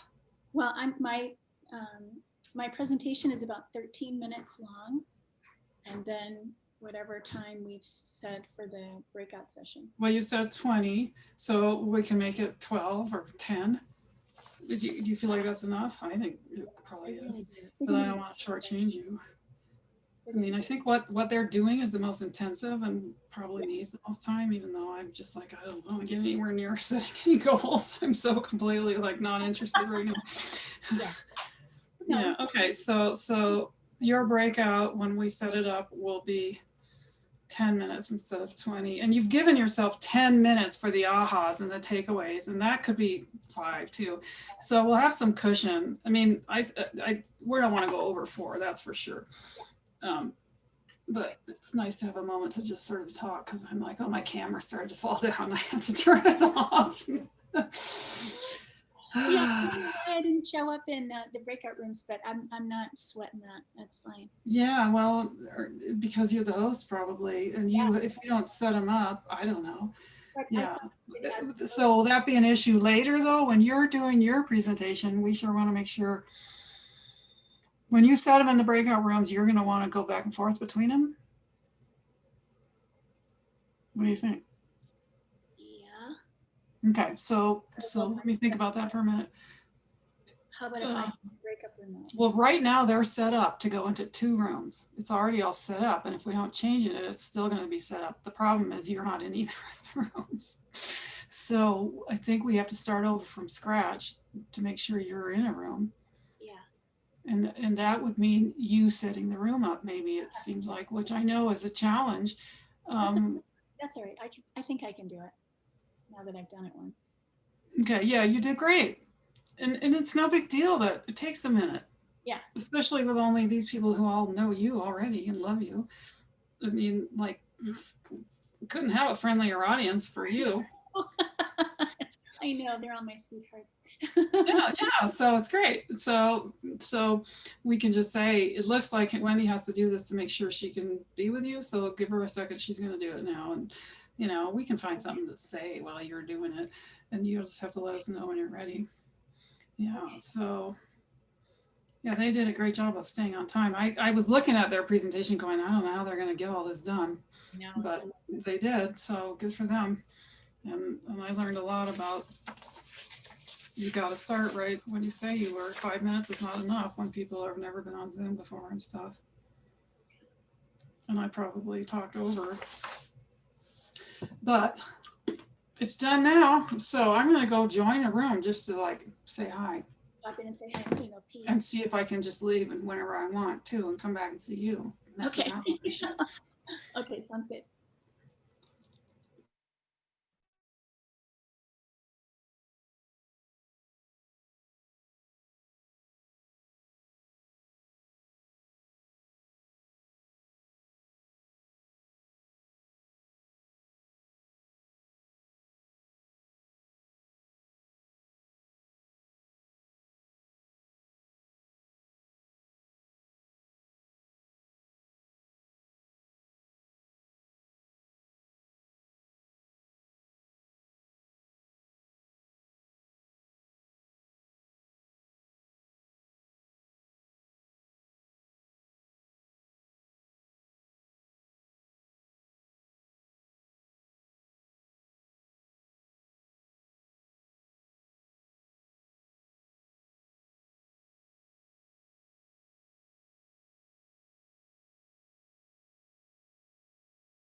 You there, Wendy?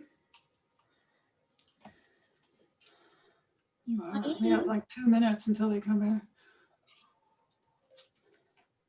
I just thought I'd check. This is a good time to do PQ reps. No, I was doing that earlier today. I thought 10 minutes to give them a break. So now I'm cold. It was too hot. Now I'm cold. God dang it. Oh, well. Oh, well. Layers and layers and layers. So when they come back, they're just going to have 2 people share what their ahas and goals are, and then it's a 10-minute break. Is that, are you asking me if that's what's happening? I don't know about the 2 people. I don't remember that, but it's certainly possible. I got a text from Heather. Oh, okay. Where's my phone? Shit. Yeah, I mean, we're okay for time. Nobody should be too worried.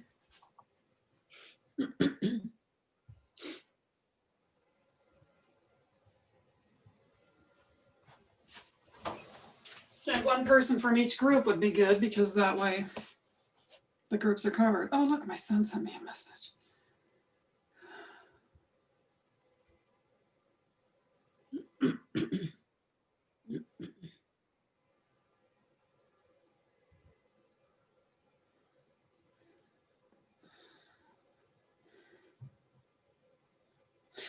So, don't know if you were supposed to do this. Can't keep track. But the picture of the screenshot, who was going to do that? And is it done? I have no idea. Okay, well, it would be in your, where would it be now? It would be in the current presentation that Heather's sharing. I guess we could look. Well, how much time do we have? 17 seconds. I guess we won't look right now. Well, maybe you can send a text because I don't think that I was supposed to do anything about that. I don't know who was supposed to. I mean, I think Heather was going to do it, but I don't know who was going to actually take the screenshot. And I was like, I took a screenshot just in case, but it's a screenshot of us. And I mean, like usual, it's both of my monitors. It's not a good one. It needs to be edited and stuff. Time is, do you want to close all the break? Yep, I'm going to close them. I could take a picture. You want me to do that? Sure. I mean, this is when it's going to be there to use. If I don't know who's going to post it if it's not already done. So here we go. Oh, we still have a minute. Okay, so I'm going to quick go to mine. See if I can turn it into a picture. What do I need? Paint.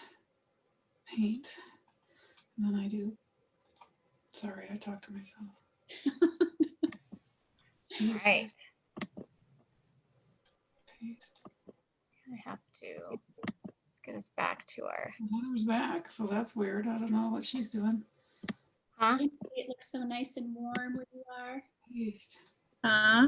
Looks nice and warm where you are. Yes, I finally was able to come outside. The guys were using the blowers and it was so loud. Of course, the one day I have a webinar, I wanted to sit outside. I set everything up outside and they show up to do the yard. So, anyway. Well, according to this, we have 7 more seconds, but you're all back. That's so there great. you go. It should be. Okay, I'm gonna close. Sorry, it's taken a while for the. Yeah, it took a little while last time too. Well, it's technology. Thank goodness we're all nice people. There we go.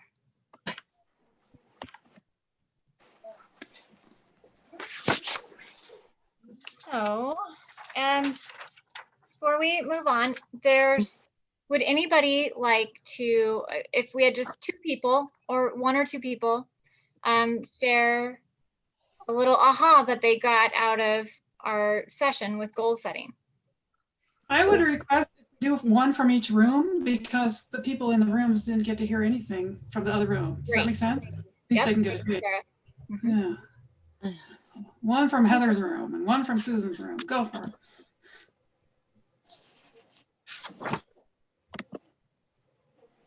Anybody? No, that's fine.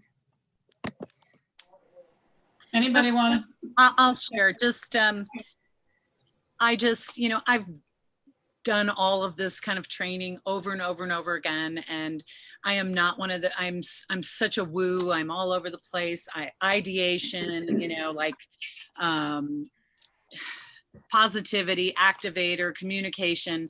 So sitting down and doing this stuff, you know, I start it and I never finish ever, because I just get so tired of, you know, doing it. And I'm more of a, like, you know, having time to do it is really important. You know, groups of, you know, just, I don't know, doing it. Anyway, so what I came to was, I realized that I hadn't really written down goals in a while. They're just always in my head. And that has worked. I mean, one of the goals was to have an RV and travel and take my business on the road. And this May, I bought a Winnebago Travato and I'm traveling on the road. I used to have this little, I call it a permanent vision board. It's this cute little board. It's attractive. It's on my wall at my home in Reno. So it's only there part of the year. I mean, it's only with me part of the year because it's there. And I realized that I also need to have that when I'm in Tucson. I need pictures. And all I did was I cut out pictures from magazines of travel. And that was what I wanted for a couple, you know, like 2-3 years ago. Kathy knows that.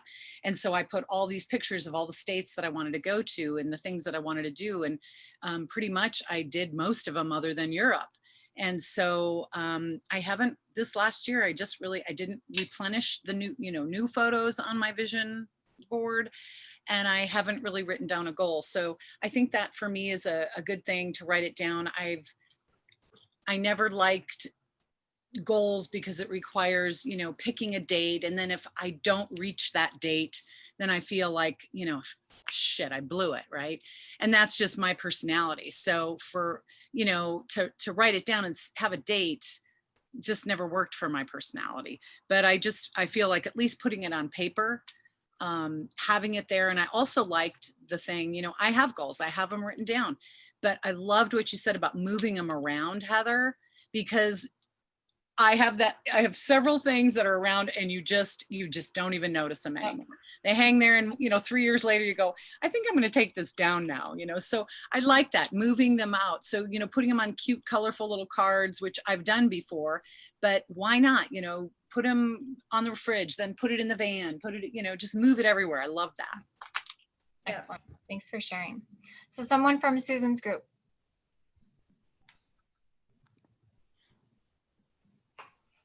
And if not, it's okay. Well, maybe what I could respond kind of to what Kimberly was talking about, because we had this conversation in our group as well about using your strengths in order to tackle the goals, and especially things that are less down your alley, right? Less matching your own personality. And I was, much like I was talking about doing the laundry in that, so the example I was giving was that if I have something I need to, that I need to do, that is not something I love, if I need to create a spreadsheet and Bob is expecting it, then I motivate myself to get the spreadsheet done by thinking about how it's going to impact Bob's day and that I'm going to make it better. Do you see how I turned it, Right, this numbers task, into a relationship task instead? mm-hmm. And that the other type of personality would do the opposite of, I need to spend more time with my kids because my wife keeps harassing me. And so then that person that, you know, then he would make a goal of, I'm going to spend 1 hour twice a week playing board games with my kids. And so using his, you know, the spreadsheet in order to do a relationship, and I'm using the relationship in order to do the spreadsheet, right? I would encourage you, Kimberly, to look at what you want in life and then building your goals that way instead of expecting yourself to do it like society tells you, which is checking boxes and that kind of thing. Right. Well, that's pretty much how I've lived my entire life anyway, but yeah, by your own rule. But that's why I haven't liked the goal setting portion, or it's not so much the goal setting, but it's more the planning part of it. Yeah. That's the part that sucks for me. I hate planning. Well, if I could build on what Susan said, what you're all saying, because I believe, Susan, you would also say this, which is that, you know, convert it into something that does motivate you and surround yourself with people that are motivated like heck about it if you can, because they'll help you with it. I hate planning. I know I have to plan. Come sit with me while I plan. that's a lot better than I got to do it by myself and try to remember how to motivate myself. I think, that our teams, our surrounding teams, we want them to compliment us. And So in moving forward with that, especially like talking about the calendar, what I'd like to everybody to do is get your phone out. Some people use a planner calendar to write stuff in. And so specifically, Kimberly, this is like a really good example to utilize. Maybe, and this is what I was going to say. What I'd love for you to do is put it in your calendar.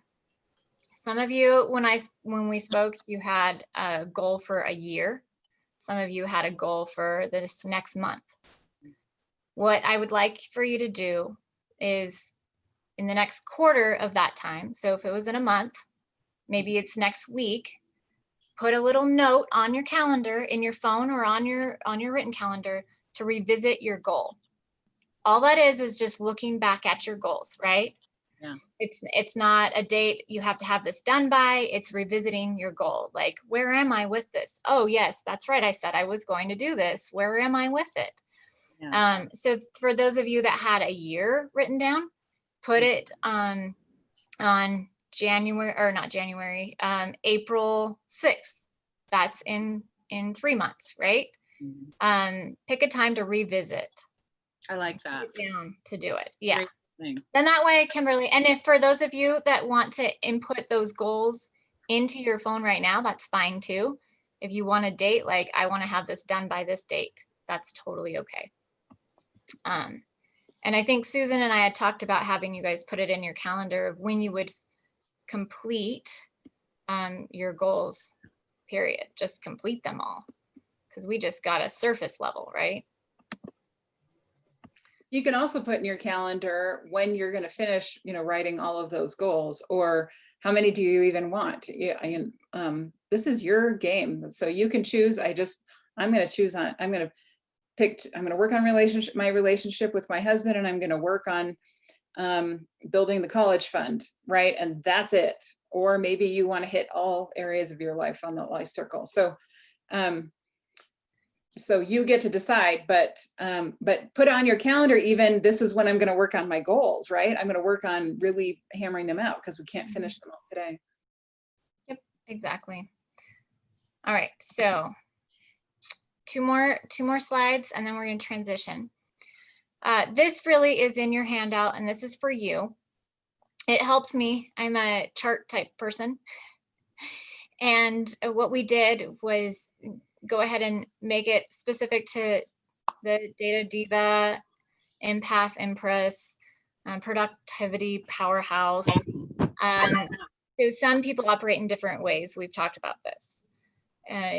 Maybe go ahead and fill this out, your choice, if you choose to or not. I found it very helpful for me. In 1 year, I want to be able to have earned X amount of dollars and help so many people. And I know I need to do that by having at least 10 hours a week or 40 hours a week, however. And then we left a column for yourself. You can put whatever you choose in that column. This just kind of lays it all out visually. And 2 questions at the bottom for you to think about. What resources do you currently have? Or sorry, what resources do you need to succeed with your goals? And what and who can support you right now? Maybe you know somebody that can get you that connection that you need. Just pick the phone up and call them. What resources do you actually have? And Sarah is really good about this. She helped me see this in my coaching with her. I didn't believe how many resources I already had. It was amazing. So I love this question. All right, moving on. And then you get to come back. We put this other second version kind of in here for you. So remember, for us to be successful in life, we need balance. And that's what's so exciting about having Wendy with us today in our next segment, is that health and our self-care is so important. And if we don't have balance, then our business is really going to not fail, but it will struggle. So it's important that you have goals in different sections of your lives. And I'm going to end there. And I am very happy that we had this time together. I will turn it over to Sarah, who is going to transition us. Turn it over to break. Yeah. Yeah, so was that amazing or what? Even if we hate planning, it's good to get some done.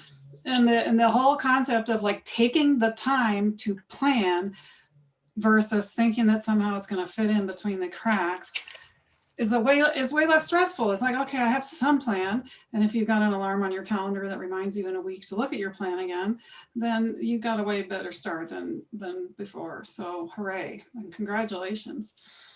I want to just add to one little thing I heard, because it was Susan, no, it was Heather, 30 times your success, however you define that, if it's money or if it's creating things that you want to create, whatever it is, by taking the time to write down your goal.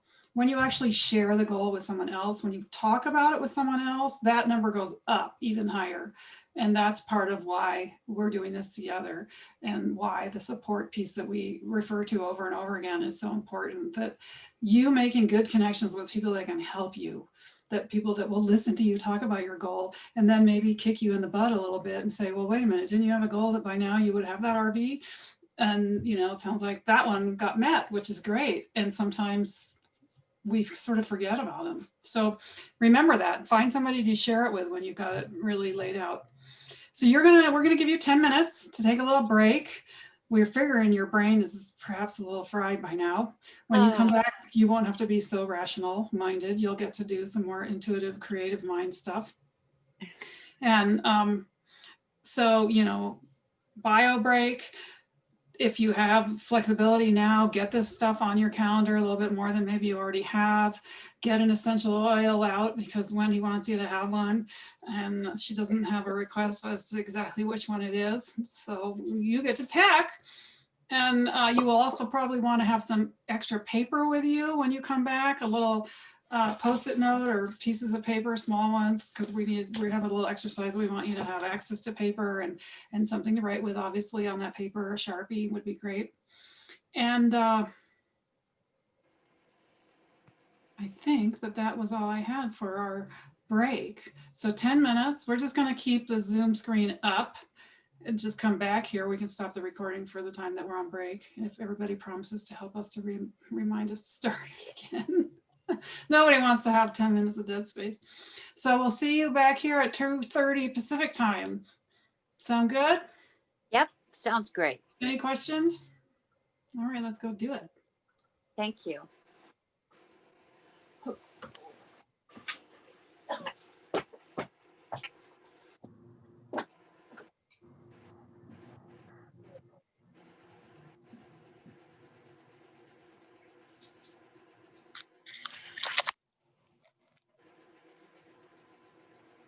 So do you want to stop? We can pause the recording. Maybe I can do it. I don't know. Stop or pause. Usually there's a choice. Pause the recording and say again, we're back. Hooray. Hopefully those of you who are watching the recording later have a little bottle of oil and a few other things with you to get back in. I'm sorry. Does someone have a thing? Just making a noise. Okay.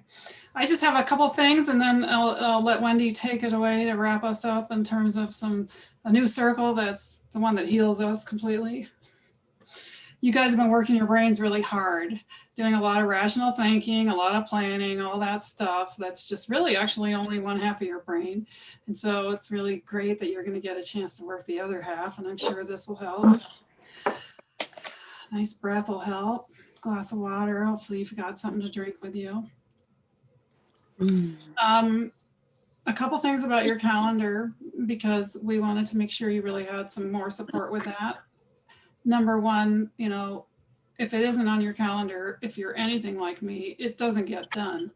So if you haven't got a calendar system that you use regularly, if you still have 4 or you do some paper and some electronic, you might want to make 2021 the year that you streamline that and then get in the habit of putting all this stuff on the calendar and actually really seeing how much time things take. Because that's usually what the big aha is. It's like, oh, I put all of that on there, but I couldn't get it all done. And maybe I have to start saying no to a few things, which is boundary work. And Wendy will be talking a little bit about that too, in terms of the mindset, I believe. If she doesn't talk about it today, I know she knows a lot about it. And it's a training that I've also done. So I'm going to be putting a link in the chat in a minute for a PDF that's all about how to master your calendar, how to create boundaries so that you can actually spend the time doing the things that you want to do, that serve you, that make the difference. Because when you take care of yourself by making sure you're doing those things, you are way better to serve other people in the world, which is really the reason that you might not have good boundaries to begin with. We think that other people matter more than ourselves, and boundaries help you change that. So I'll give you a link for that in a minute. But one little productivity tip I want to give you right now, because you might be going to another meeting like tomorrow or the next day, something like this, who knows, a class of some kind, where you're going to learn stuff and you're going to probably have some action steps and maybe people to follow up with because you've been networking. And so anytime you've got a thing you're doing that's 2 hours on Wednesday night, and if Wednesday night is at the end, you're going to go to bed, then Thursday morning, block out a couple hours to clean up whatever came out of that, to follow up with the people you met, to take those first steps, to get the stuff on your calendar. Anytime you get yourself into a class where you're learning things, you're going to come out of it all juiced and ready to do stuff. And the best time to do that is right after the class. Would you agree? Yeah. Yeah. So getting in the habit of putting that time on your calendar for yourself. If you go to a regular networking meeting, the next morning after mine, it says right on my calendar, follow up from last night. Because I know if I wait 3 days, 4 days, I'll forget all about it. I'll get all into something else. And nobody recommends that you wait more than 24 hours to follow up anyway. So for anything like that, this is just a great little tip. If you're taking a class, give yourself an hour after the class to take steps. So you'll take some steps no matter what and move forward in that class that you just invested your time and your energy and your money perhaps in. And the reason we want to do that is because we all know enough stuff already. You all know enough. It's the ability to get it done, and that's what we're working on, and scheduling time to do it will really help you. So we're going to hand it off to Wendy now, and she's going to operate her own presentation. How you doing there? Feeling ready? Okay, so you all know Wendy already, I think. And here she is, setting it up. After chugging a glass of orange juice with peppermint in it, she'll probably be going 1,000 miles an hour, right?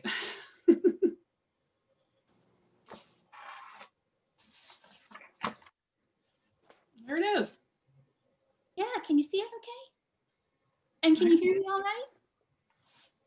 Oh, I like that, Wendy. Oh, thank you. Can you hear me okay, Teresa? Yes. Okay. Yeah. Okay. Well, just as Sarah had said, we've been networking, goal setting, and you've been understanding how to use your strengths to build out your amazing business and your beautiful life during this next year. And that's all really heavy brain-centric activities, right? You're all up in that big noggin right now. And for some people, learning is really fun and they just love it. And for other people, it can be really stressful. And I'm one of those people, especially when I'm put on the spot, right? So I'd just like to take a moment and just thank you for who you are and what you bring into this world. You're coming to us today with all kinds of skills and abilities that you've accumulated over the years. And I want to just acknowledge that you're going to be just adding all kinds of beautiful skills and intention to this coming year. Your energy and compassion have selflessly raised children. You've cared for aging parents. You've nurtured all kinds of relationships, and you've loved even tricky husbands and partners. And your energy and compassion have nurtured careers which have flourished. And then through the drama of life, they somehow changed. Or maybe you're coming to us already having a career in place and you're just looking for your own financial freedom, your own gig, your own way to make your mark in the world and your purpose. So whatever you're working on, we're all acutely aware of the passage of time. I mean, all of a sudden, right, it's 2021, I can hardly believe that. And as you look towards the future, you realize that there's less time to make money. There's less time to take care of your health. There's less time to travel the world. And as I think about that we're all on together, I feel that press of time. And I notice that my heart rate gets a little quicker. My breath gets a little bit more shallow. My chest feels a little bit tighter when I think about this passing of time. And that is the physical sensation of stress. And as you build your amazing business and life during this year, you're going to keep adding more things to your things to do every day. And that's a recipe for chronic stress. And I always like to remind myself that stress isn't a bad thing. It gets me off the couch when I'm feeling hungry, and it inspires me to talk to strangers in a networking event.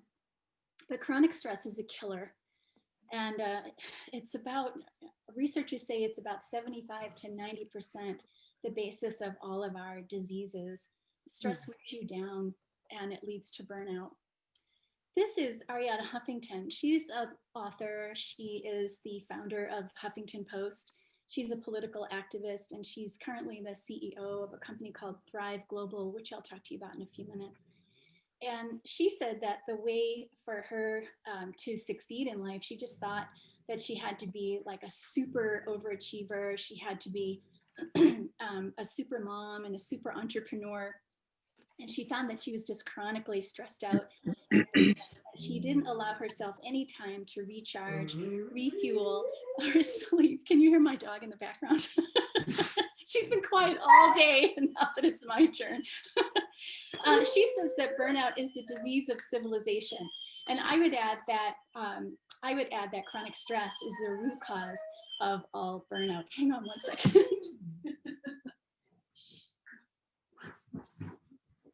Chronic doggy stress, right? A little stress. All of a sudden you're in a presentation and your dog goes nuts. People have had to deal with that a lot during this weird COVID time. Gotta manage it, manage your mind. I could have got that. Okay, so just take a breath, girl. Get back into your body. You're here. She says that she was under the illusion that she had to be chronically stressed out in order to do her job. And so she didn't give herself any time to recharge and refuel. And she worked herself to the point of exhaustion. She actually passed out while she was standing at her desk one night, and she slammed her face into her desk and she broke her cheekbone, and she got this big gash under her eye that required some stitches. She knocked herself unconscious. And when she came to in a pool of blood, she asked herself, is this what success looks like? So she had a health epiphany, and she ended up writing a book called Thrive. And in her book, she makes a compelling argument that we should be spending less time developing our skills for money and power and more time on sleeping and meditation. So as the CEO of Thrive Global, she works with companies to educate employees on the many benefits of self-care. But what ends up happening is that the companies end up improving their profitability. So when the employees are taking better care of themselves, they're eating better, they're sleeping, they're managing their relationships, the productivity of the company improves. I just love that. So I think it's important to understand how your body responds to stress, so that you'll see that Ariana's story could so easily become your story. So this is just a quick and painless biology lesson. This is an illustration of your autonomic nervous system. Your autonomic nervous system manages and operates everything underneath your conscious control. So your breathing, your heart rate, and your digestion, for instance. On the left side of the image, you can see the sympathetic aspect of the autonomic nervous system, and its job is to respond to stress and danger. And those are two exact same things as far as your biology is concerned, stress and danger. And so it turns on that fight or flight response in the body. And then the other side is the parasympathetic system. That's the rest and digest aspect. And that side of the autonomic nervous system does just that. It manages your rest, your digestion, your relaxation, and the body's healing mechanisms. But what I think is so interesting is that these two aspects of the nervous system never work at the same time. They always work independently of one another. So if you're in fight or flight mode, if you're responding to stress and danger, then you are not digesting your food, you're not breathing well, you're not resting well, you're not healing your body. And there's so many things that turn on that stress aspect of the body. Just simple everyday things like driving through traffic turns on that stress response. Having the lights on after the sun goes down turns on that stress response. Eating crappy foods, I'm sure you can imagine that would turn on the stress response. But everything that we do is so heavily oriented to that stress. And your body has a natural ability to balance stress and rest, but you have to be mindful of turning one side off and one side on. So when I work with clients, I help them assess their self-care and identify an aspect of their wellness that needs a little TLC. And together we develop a simple new habit to improve their emotional, spiritual, and physical wellness. And so I invite you to schedule a 30-minute consult with me. It would be my pleasure to help you go through the circle of self-care that we'll fill out in a little bit and see if we can't come up with some really simple habits, because it's not my goal to overwhelm you with one more thing to do, but to give you something that's really tiny, just a little stepping stone that can move the needle in a more positive direction. So now that you've given yourself permission to map out your amazing business next year, I want to remind you that it's not what you do that builds a thriving business and a life you love. It's how you do it. And I know some of you here are big fans of Simon Sinek, and I felt like I was channeling him when I listened to myself say this in my own head. It's not what you do that builds a thriving business and life you love. It's how you do it. So the what you do is the busy work, right, of building your business. But that's the kind of stuff that keeps adding up, keeps you in your headspace, and can be really overwhelming and can lead to stress. The how you do it will either create that chronic stress, which leads to burnout, illnesses, compromised relationships, a loss of productivity, or how you do it will naturally allow the nervous system the opportunity to balance your stress and turn on your body's innate ability to rest, digest, relax, and refuel. So my focus is on your self-care. And right now, you have self-care rituals that meet your needs for survival. And I know some of you, so some of you I really love and appreciate how much care that you've given to various aspects of your health. But maybe there are other aspects that could use a little bit of a boost. So I'd like to go through what I think are some of the signs of what stress looks like in your body. So the first one is you feel overwhelmed. And when somebody asks you if you can handle another task or to learn something new, it just repels you. You just can't get yourself into that frame of mind. You're also craving sugar, craving carbohydrates. This is one that I recognize. I've come to in the pantry eating a bag of potato chips, so you're binging. You have stubborn weight, it's hard to lose. You have body pain, it's neck pain, it's back pain, it's hip pain, and it comes and goes or it stays. And sometimes it has an emotional basis and sometimes it's a biomechanical one. You need coffee to get you going in the morning, or if you're having one of those days where you just need a little more energy, then you say, oh, I'm just going to get a quick cup of coffee. And then at night, you're using alcohol or drugs to calm you down. And so you're using chemicals to influence the natural rhythms of your body. You're awake at bedtime. Has that ever happened to you? You go to bed at night and you're tired, but you keep thinking of all these things that you wish you had gotten done. And then when you wake up in the morning, you just feel totally exhausted. So to me, that's what, I'm going to go back. So to me, that's what survival looks like. It's what chronic stress looks like. And these issues are going to disrupt your ability to build your business, but could potentially make you really sick, right? So how could you possibly have the stamina to serve your customers and recruit prospects when you're feeling like this? How can you move your business forward to financial freedom? How can you decide what needs to be done? How are you going to have healthy relationships? When you're not getting enough sleep, suspicion is one of the big side effects. So you need to be a thriving entrepreneur in a thriving body. And that's what I want for myself. And I think that's what you want too. Don't you want to be an excellent decision maker, stay focused and engaged? Don't you want to have healthy relationships and energy to get through the busiest of days?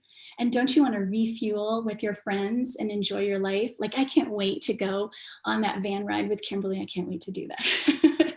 So remember, it's not what you do, it's how you do it. So let's take a quick look at the circle of self-care. You're going to come back to this and look at it again, but in a few minutes we'll get together and we'll have you fill that out. But just like the other circle handouts, you're going to place a mark on the line separating each category to indicate your level of satisfaction within that category. And I want you to do your best with what you know about each one of these categories. And I would understand that we have different standards of self-care within each one of those categories. We're going to take a deeper dive together into one aspect, which is the sleep category. And I chose the sleep category because I think it's a non-negotiable. You can get away with eating maybe not so many vegetables or maybe not getting so much exercise, but you've got to sleep. You got to sleep. And I think we all know how it feels when you've had a bad night, right? So I think this is really cool. I love learning about the science and research of why we need to take care of our bodies. But this is some new research on why we sleep. When you sleep, your brain cells actually shrink in size. And your cerebral spinal fluid comes up into the brain and it washes away your cells of toxins, of cellular waste. And one of the waste products is something called beta amyloid plaque. And it's been discovered that Alzheimer's patients have an abundance of this particular plaque. And they also have a history of sleep disturbances. So it's a really good reason why you want to tidy up your brain every night so that you won't end up with this long-term illness, but also because it'll just help you be a little more focused for the rest of the day. So we need to tidy that brain up. So here's another little interesting tidbit for you. You know, Jeff Bezos, he's the CEO of Amazon. He's actually researched his own sleep pattern, and he says that he needs at least 8 hours of sleep a night. And if he doesn't get it, then his decision-making is ineffective by 5 to 20%. So if I were to say you were meeting your sleep needs, I would say that ideally you'd want to have between 7 and 9 hours of uninterrupted sleep every single night. And you turn off your electronics at least 1 hour before bedtime. And actually your whole house, the energy of your house comes down, the lights are a little bit lower, the noise level is a little bit quieter. And I would expect that you would wash up and attend to your dental hygiene. Maybe you've taken a bath or you've just done a little routine for yourself that takes care of your skin. Your bedroom is cool and dark and quiet, and your linens are clean and fresh. There's no reminders of work. Take your computer out, your iPad, your phone, it all goes into the living room or the kitchen or your office. And you're going to bed with the intention of putting a restful end to your busy day. And I find that I fiercely protect, excuse me, my nighttime routine. So even when I'm traveling, I try to stay on the same schedule. And lavender is going to be your scent. You can see there's a couple of other aspects of the self-care circle that are highlighted here for you, and you're welcome to take a look at those. So it's not what you do, in this case, sleep, it's how you do it. How do I prepare my body for a restorative night's sleep to recharge and refuel and reset my nervous system so that I can move out of that chronic stress mode, which is where Arianna Huffington was, right, when she slammed her face against the desk, but also that we all just find ourselves in that particular pattern of busyness. So I'm going to ask you to give yourself a little bit of self-love here. We're going to do 2 little techniques to help you bring yourself into a more present focus. And I've asked you if you wouldn't mind getting an essential oil if you have one. And if you don't fret, because we won't be doing this one alone. We'll do another one afterwards. So I'm just going to take a drop of my favorite essential oil and I'm going to rub my hands together. And I'm going to make like a mini personal diffuser for myself. So I just make this kind of hand shape. And I'm just going to take a few focused breaths. And those aromatic molecules are coming in to the olfactory bulb. And some of those chemicals are coming up into your brain. And your brain is going to decide if it's a safe thing for you to be inhaling. So I'm using wild orange today. And some of those molecules are coming down into the lungs, and through the lungs, they make their way into the bloodstream. And it's a wonderful way to connect the mind and the body and to make you feel more present. So you can do this anytime you need it. My other technique for you is a breathing technique. Again, it brings you into the present, but all you need to do is take one hand over your heart and see if you can find your heartbeat. And if you need to put the other hand on the top, go right ahead and do that. Or if you need to feel around a little bit, you can do that.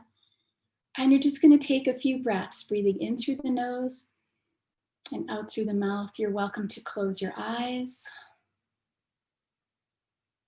And on every exhale, I want you to feel the weight of your body in your chair. And your body is just listening to that rhythm of your breath, which will help bring your mind and body together and help you relax. And anytime you're relaxing, you're taking yourself out of that stress mode and into an opportunity to relax, digest, refuel, and relax. When you're ready, you can come back to me and we'll take a look here at the circle of self-care. And I just want you to go ahead and pull that out of your workbook and you can go ahead and get started on that. Now, I'd love for you to celebrate the aspects of self-care in which you're thriving. So when we get to our breakout groups, you're going to be sharing what you did to achieve a high level of satisfaction. How did you figure it out? And what changed for you as a result? And you may inspire somebody who needs to improve that particular aspect of wellness.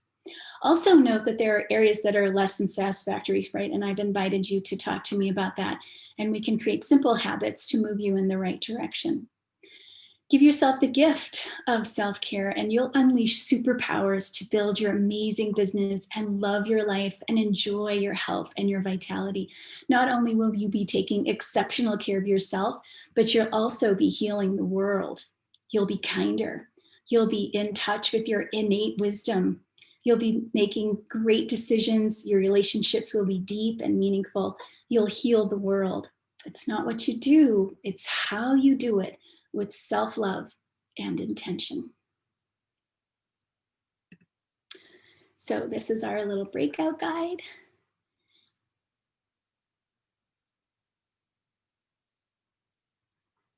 Okay. Wendy has to set up the breakout rooms. We discovered during our last breakout that if she doesn't do it, she's not included in them. And that's because she's running the Zoom call. So she's going to take a minute to do that. And we're going to support her with all that loving kindness energy while she does it. She's going to create 2 rooms. And she's going to want to do that where you assign people to the rooms. And probably that's going to be a 10-minute breakout. Yeah. So she's going to put herself in one of the rooms and she'll put one of the other master lionesses in the other one. And then it's just willy-nilly, assign people however you like. We would like it if you would be on video when you're in breakout rooms so that you can really do the sharing. And I will post the instructions about the 1-minute interview because it's not on that slide. It is in your handbook, but it's not on that slide. In the chat, just in case you want to review it, because that's always how we start. Everybody does a 1-minute introduction. So how are you doing with setting up that breakout? I think I'm doing okay. Let's see, we want to have is it a 20-minute breakout, did you say? Well, you over our break, you thought 10. I think we're okay to do 20. Let's compromise and do 15. 15, okay. So for 15 minutes and 2 groups, then you're going to be, you need to tell them, I think, the rest of what they're doing still on that worksheet. Yeah, so inside of your handout, your workbook rather, you're going to be doing some networking, that round robin networking again. The first person that comes in is the timekeeper. And in your little handout, in your workbook, it's a few questions for you to review. What did you do to achieve a high level of satisfaction within a self-care category? And what are your healthy habits as a result? And then the next question within this category is what motivated you to put a little or a lot of TLC into a high scoring category? And what were your health concerns that motivated you to do that? And then what changed for you as a result of that? So does everybody have, oh, and Sarah's reminding me, it's the first person that arrives into the breakout room that's responsible for keeping track of the time. So it's 1 minute to do that networking, right? And you can go ahead and fill out your circle of self-care right now, and then we'll move you over into your breakout rooms. How's that? Sounds good. You want to give them a minute and then I'll send them into their rooms, or you were sending Wendy, them to their rooms? I had a question. Yeah. So you're saying, what do I do, or what did I do? I like in the past, in the future, what do you know? Yeah. So what I was thinking about, Kimberly, was you're looking at your circle and you're Right. giving yourself a high mark. Let's say it's the sleep category. Right. What is it that you're doing that inspires you to sleep well? Like, what are you doing that helps you do that? Do you want us to talk about the high, what's in the high category? Got it. Yeah, what's in the high categories? Yeah. Okay. Okay. Okay. One of the things I'm noticing is I'm going to have a hard time getting into a breakout room, and I don't know why. But let me see if I So can. you're still not on the list, even if, isn't that interesting? So Well, what if we just do it all together? I mean, it's not a big group. yeah, let's do that. I love that idea. Let's just do it together. Okay. All righty. So forget all those breakout instructions, but the 1 minute networking we can still do, and because some of you have not met each other, I believe, and if you all have, I haven't heard everybody's networking thing, and neither has the rest of the presenters. I'm pretty sure of that. So let's give you another minute to do your circle, and then we'll start the networking. Sound okay, Wendy? I'm not meaning to take over your show. Yeah, and then, all right, so work on your circle, and then we'll pretend we're in one big giant happy breakout room. Yeah.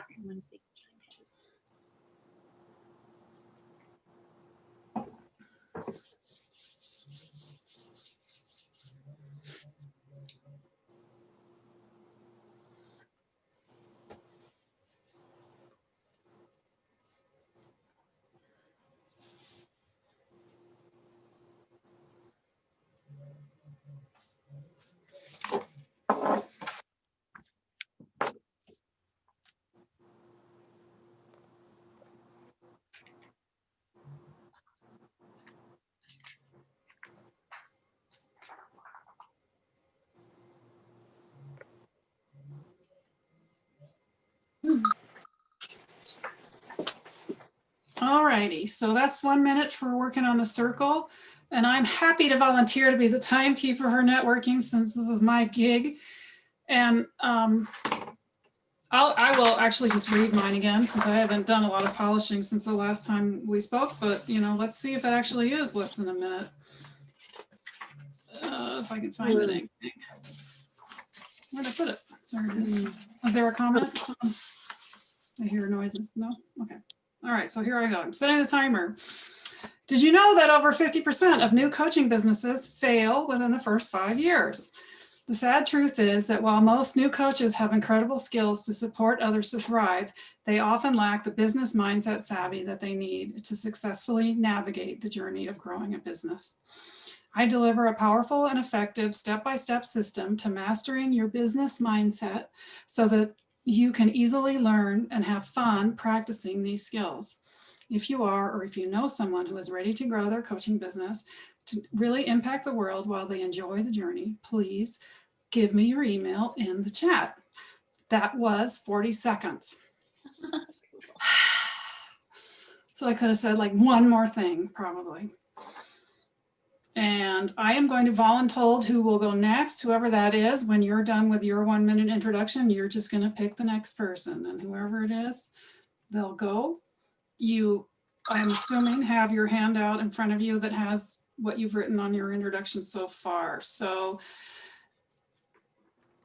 I can't read it. Agnes, it's not Agnes, I know that, and it's not just egg. It says a word that's not my native tongue. I would like you to go next, and I'm starting the timer now. Please unmute. There you go. All right. It's Aga. Sorry, I see it put my whole name, like my real name. Aga, thank you. Hi, my name is Aga, and I have a small cleaning business in Tahoe area.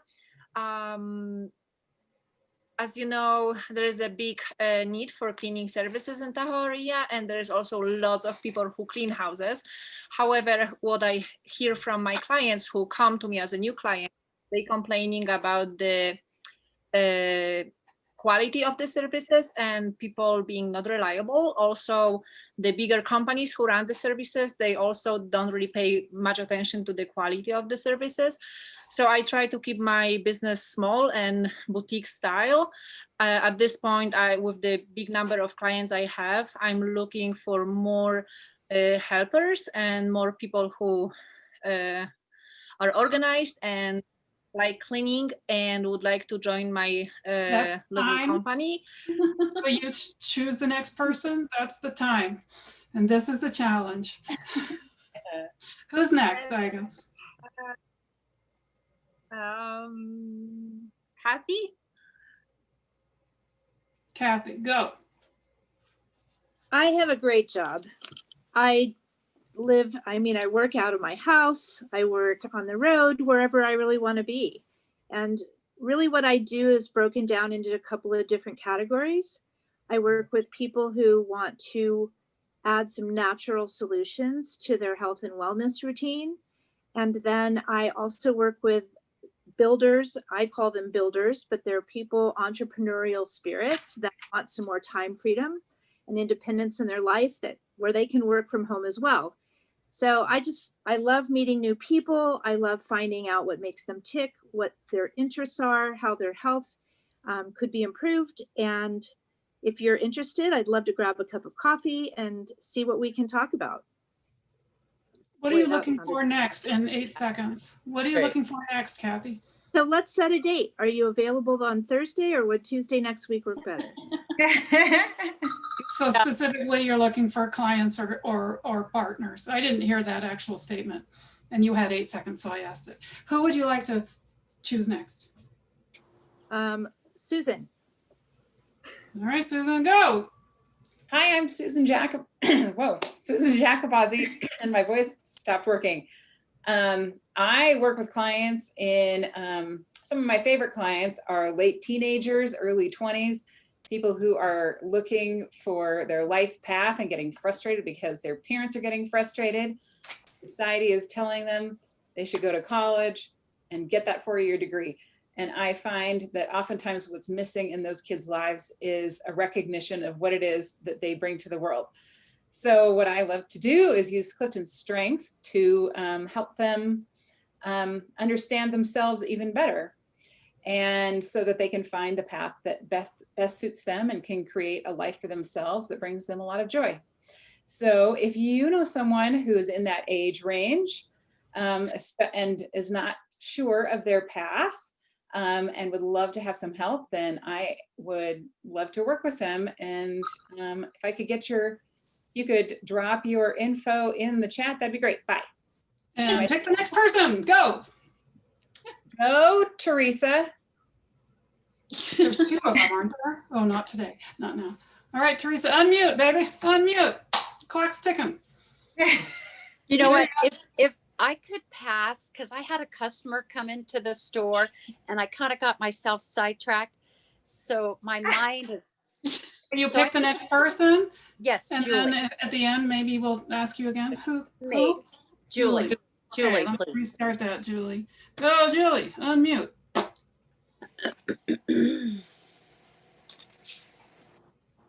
You know how many people don't know how many chemicals they're living with every day in their own homes? I teach people how to ditch the chemicals and live naturally with products that they can make in their own home. Would you be interested? Do you know anybody else who would? Good job, Jules. Really good. I'm glad we're saying it multiple times because it changes every time. That's So the end of that sentence, would you be interested? Do you know someone else who would? If the answer is yes, please give me your contact information. You just add that on the end, because they're going to go, yeah, and they're frozen, deer in the headlights. Sure, I know somebody. What do you want me to do about it, right? It's really we have to be that literal. Perfect. Yep, you have 5 seconds to pick somebody. Jerusalem. All righty, Jerusalem, unmute and start. I'm Jerusalem, and I work with a paper company, and I just started, and I'm looking for landscapers, architects, and any contractors that are interested in buying our solar pavers, and they're very long lasting, and we are wanting to build a relationship to have people order our product, and we're very interested. I would love your contact information. Thank you so much. That was great. Thank you. And we're going to rearrange it a little. If you are, or you know, a contractor or a landscaper, please give me your contact information, because that's what you're asking for, right? 10 Yes. seconds. I still have it, so I'm going to give her this. Yeah. And you've got solar pavers. That Yes. sounds really cool. I don't know what the heck they're it is, but I amazing. heard you say those words. Find a way to lead with that. These things give you energy and protect your yard or whatever, because that's yes. way different than just paving, right? Oh, yeah. Right? Yeah. And it's exciting and interesting. Lean in. What's that? I want to know more. We'll talk more later if you want. Okay. Who's the next one, Jerusalem? Pick the next one. Heather. All right, Heather, go. All right. I have a sidekick. All right. Did you know? Did you know that a nonprofit and a business are 78% more successful? Talking a little bit. They are have a strategic plan in place. I am one that works with nonprofits and businesses to create those strategic plans. Sorry. And I have lots of help. Hey, hi. Okay. Did you finish? So I was trying to calm him down. So what I'm looking for are nonprofits and businesses that might need that support and guidance in building their plan for better and greater business. So if you know of any, or you are one, I would love your contact and to connect further. Sorry about that. It's live. Okay, pick the next person. Who's left? Can you raise your hand if you haven't talked yet, so that Heather can see who she's got? Kimberly or Micaiah or Wendy? Kimberly. All right, Kimberly. Click that, unmute and go. Trying to unmute. There we go. So I really didn't get a chance to work on this much, but I don't know if you know that most women live in burnout mode. We're so busy taking care of everybody else at the expense of ourselves.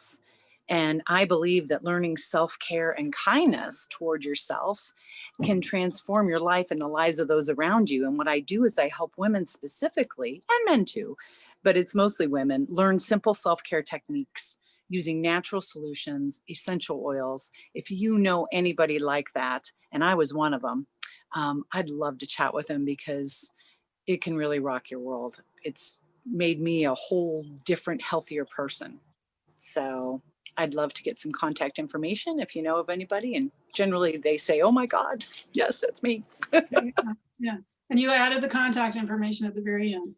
It's remarkable how many people don't actually add the ask. So congratulations for getting it.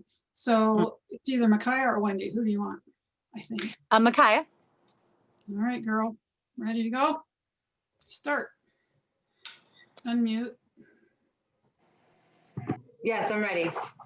So I don't know if you knew that 1.3 million youth athletes are seen in the emergency room every year for sports-related injuries. As an athletic trainer of 15 years, I help empower parents and young athletes with the knowledge needed to build a strong athletic foundation so they can reduce their risk of injury and increase their opportunity for success. I am looking to reach more athletes by connecting with sports parents, sports moms, and sports dads, different sports organizations like Little League, Pop Warner football, high school sports, any type of sports teams or sports camps, just anybody where they're really playing sports. So if you know anybody like that, I would love if you could drop your contact information down below and we can follow up from there. Thank you. Great. She gave us ideas. Could be this, could be this, could be this, could be this, because sometimes we don't get there without help. So that was a great little add-on. Okay, Wendy, I think you're the last one. I'm hitting start now. I have a list of 10 common health concerns that, when left unaddressed, cause illnesses, chronic pain, and diseases. And I teach others to recognize those health concerns. I'm looking for 10 women who would be interested in receiving my list and talking to me about their health concerns. If you know someone, I'd love to have your contact information. There you go. Great. So I'm going to take the 34 seconds that are left to say one more thing about networking, because I can't resist, and I'll shut up after that. There were a few instances of people saying, if you know somebody who wants this thing, if you know somebody who's worried about that, if you know somebody who has this problem, leave that off. We can't read people's minds, and you don't need to do that. In terms of deciding, I don't want to ask you to decide if your friend needs my help, because the minute that I ask you to do that, you're going to not want to tell me about your friend, because that's their thing. If you know somebody who's into sports, period, not into sports and wants help with all of that, because who knows? Is that ringing a bell?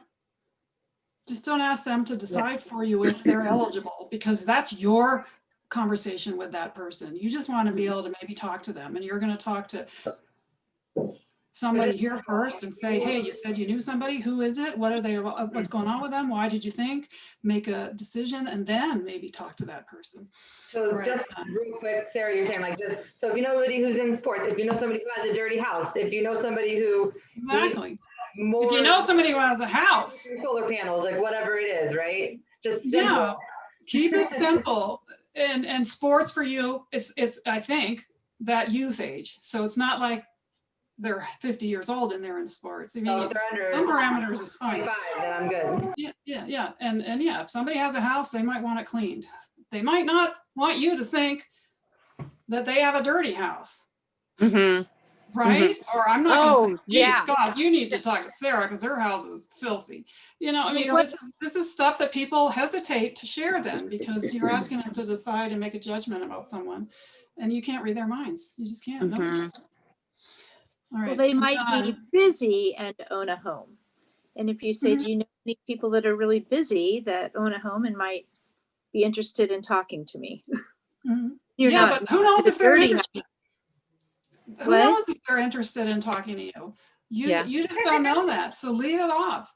Do you know anyone that owns a home? Oh yeah, I know 5 people that own homes. Okay, you and I should talk and see if any of those 5 people might be somebody that you want to introduce me to. Yeah. That's the next conversation, is with the person who knows the person. Yeah. And I'm hogging too much time, and I really didn't mean to, but it can really shut people down, and then they don't share with you, because they're stuck in the, I don't know if they're looking for a financial investor or not, and money's kind of a private thing, so why would I share? And so they just stop. Yeah. And you want them to not stop. Yeah. So Wendy, darling, you're going to walk us through this thing. We're at a whole different kind of time thing now, but we're still, you know, you could do 10 minutes easy with this piece that you wanted them to do. And I would vote for, if there's choices about talking, let's have the presenters not talk anymore, even me, and let the rest go, because the sharing needs to be for you guys. Oh. You're muted, Wendy. I pulled out the self-care breakout session guide again, just for you to take a look at. Does it need to be on the screen, or do you have that in front of you? Maybe. Doesn't matter. Doesn't matter. Okay, doesn't matter. Okay, so do I have anybody that would like to volunteer? What do you do in a high level? What do you do in one of those areas to have a high level of satisfaction of self-care? Well, I'm low on all of them. I'm not high on any of them. Oh, okay. Julie waved her hand. You need to schedule a happy body discovery session with me, Teresa. Let's do that. Okay, Wendy. Julie waved her hand as a yes to that question, I believe. I met Kimberly 5 years ago, and she got me on the track to being healthy, but it's been a journey. And this last year I hit the one that was the hardest. I had to lose weight. My A1C and my lipids were high, and it was time I did something about it. It was that or insulin. And so I did it. You know, it was a great why and motivating factor. And what happened was I started to lose the weight, but I had to put in the hydration. I had to put in the meal planning. I had to add the mindset. You know, I mean, that was really the hardest thing for me, was losing weight and getting my food under control. And it had a lot to do. Mindset is so powerful. Let's see, what motivated you? Well, I told you what motivated me. It was obviously long-term health. And what changed for me as a result of that was I got a newfound confidence that I never knew I had, that I never knew I could even get. You know, I mean, how do you build confidence? But anyway, so that's what changed for me. And my number one thing is meal planning, hydration, and mindset management. Yeah, and I love that you're sharing that, Julie. And so you'll notice on the circle of self-care, nowhere on here does it say weight loss, right? Because when you're taking care of all of these aspects of self-care, your body will find its natural weight. So thank you for that to us, Julie. But Julie was motivated by some of the test results. So on your circle of self-care, that would be under the heading of informed self-care. And Julie, I thought about you when I put the headings on my circle of self-care. Julie is just a great inspiration to me to get her medical tests done, get her blood tests done, so she really understands what the lab work is telling her. And then of course she's using her own intuitive sense of how she feels. So you're a great inspiration to me, Julie. And I knew you were going to talk about hydration, and I knew you were going to talk about meal planning. So can you tell me, what's your habit that helps you with your meal planning? How I shop, how I eat, how many calories do I need? I had toast this morning, so I'm not going to have a banana for breakfast, because for me, I'm watching carbs and sugar. So that's what that's about. Again, it's all balance. The thing that I do is, if I feel hungry, if I feel those hunger pangs, I grab my bottle of water and I just chug water. I chug water, wait about 5 or 10 minutes, and guess what? I'm not hungry anymore, and I don't have those hunger pangs. So that helps to keep me on a schedule. I eat 5 times a day, which sometimes is kind of a pain, but it just keeps everything in check, you know. I mean, I'm getting up there in age, and I just moved to be with my grandkids, and I want to be the healthiest, best version of me that I can be, because there are no more dress rehearsals. You know, I'm 70 in 2 years, and it's like, oh my God, even though 70 is the new 50, it's still, you know, your body, you only have so much, you know? So anyway, so yeah, I love self-care, and I love Kimberly and Kathy and Wendy that taught me all about this. Awesome, Jules. Yeah, that's so great. Does anybody else want to share an aspect of their self-care circle that they were satisfied with? Oh, satisfied?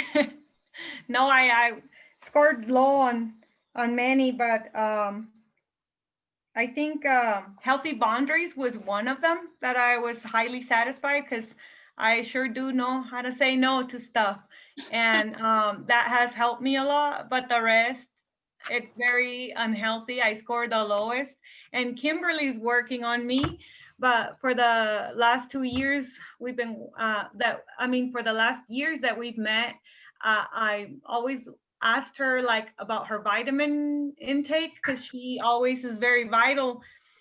And I'm like, that's my goal one day, to go on those vitamins. And it's a commitment. And I'm like, well, this year I'm going to be ready for that commitment. So I really,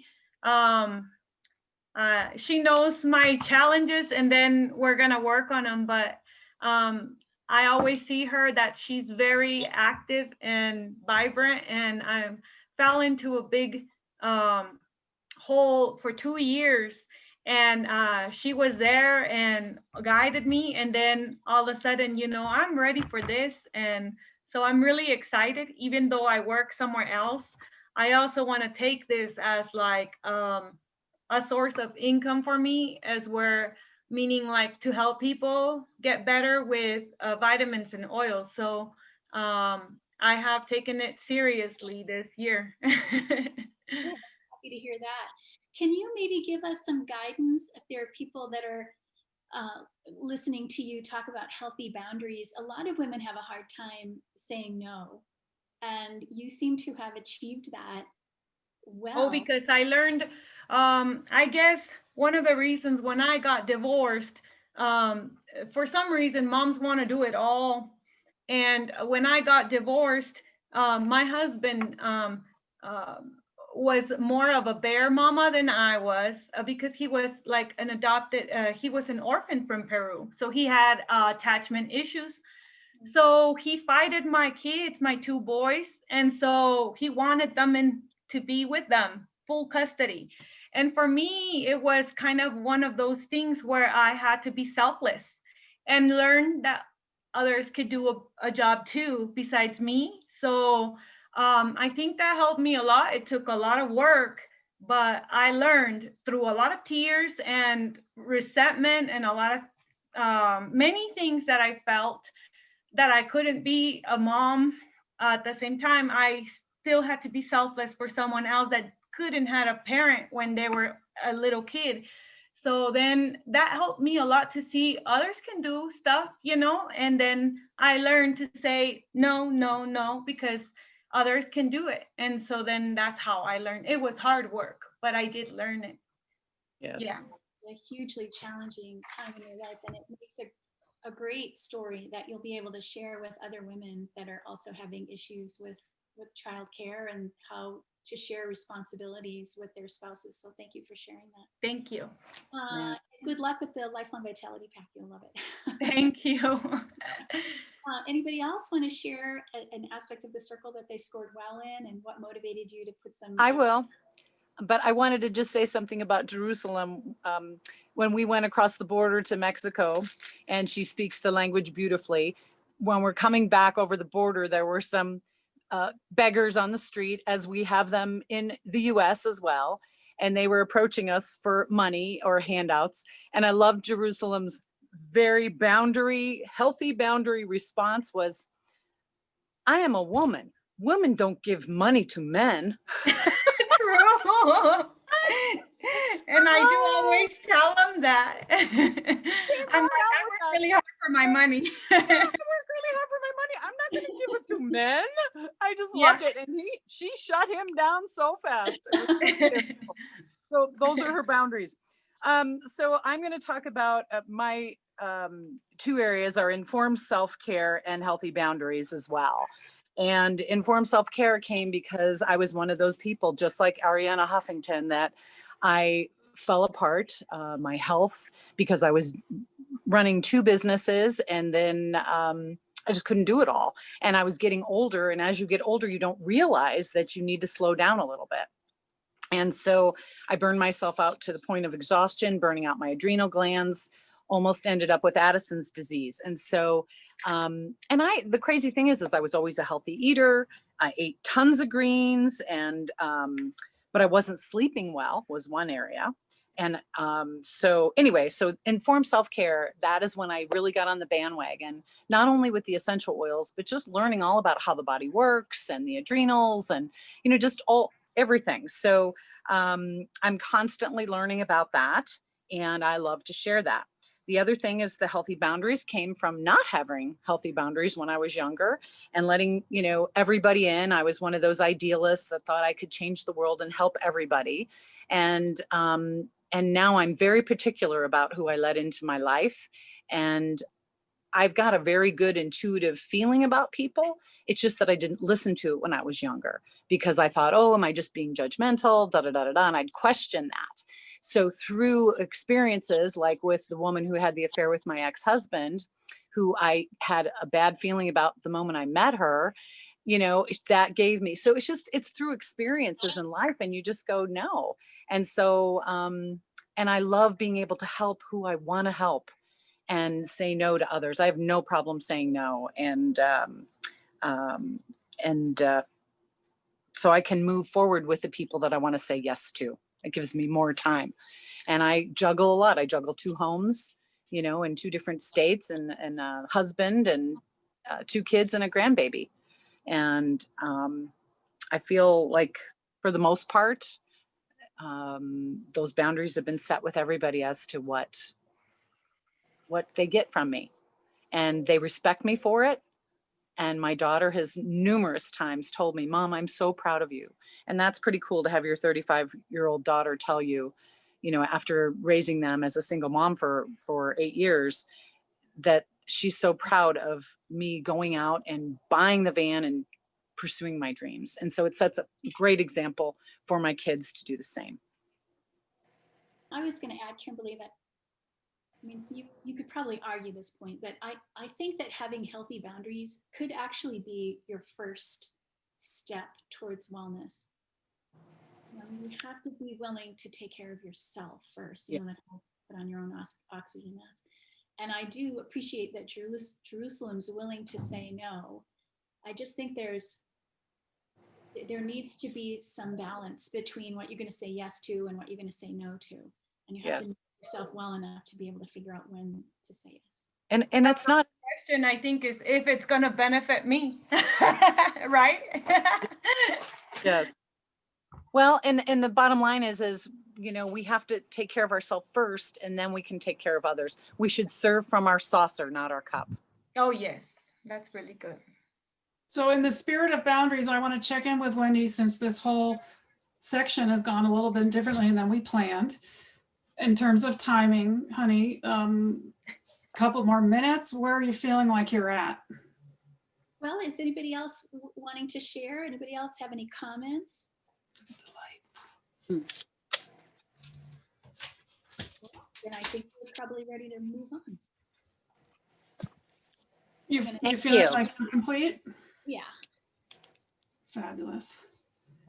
Thank you. Okay. Yeah, that was different. More pivoting, more surfing the moment. Oh, whoops. Okay, we're going to do it this way. Oh.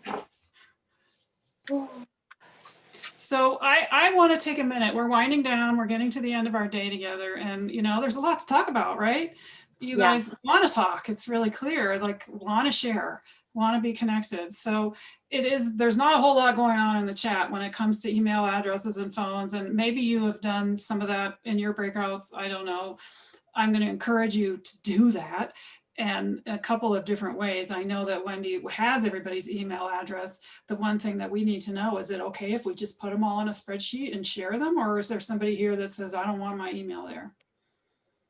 Everybody's okay with that?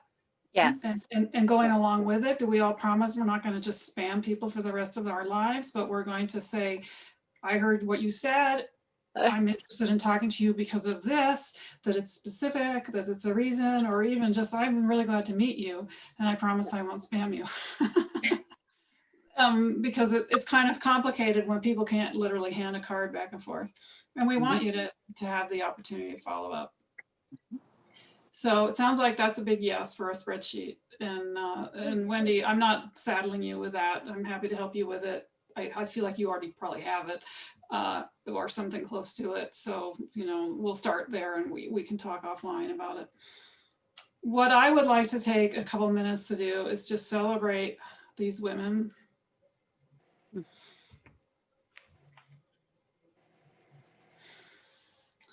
That I have spent over a year with, who have rocked this project that we've done together.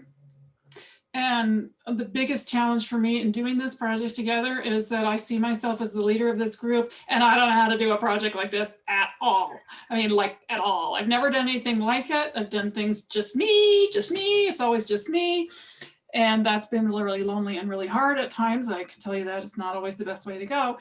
And I've been working with these women for a year, wanting to give them what we all agreed we'd do together, and our year went sideways like everybody else's did. So I give myself a little like off the hook for that, and I think we've done an amazing amount of work, and you know, we have a lot to be proud of, and I'm just really proud of them.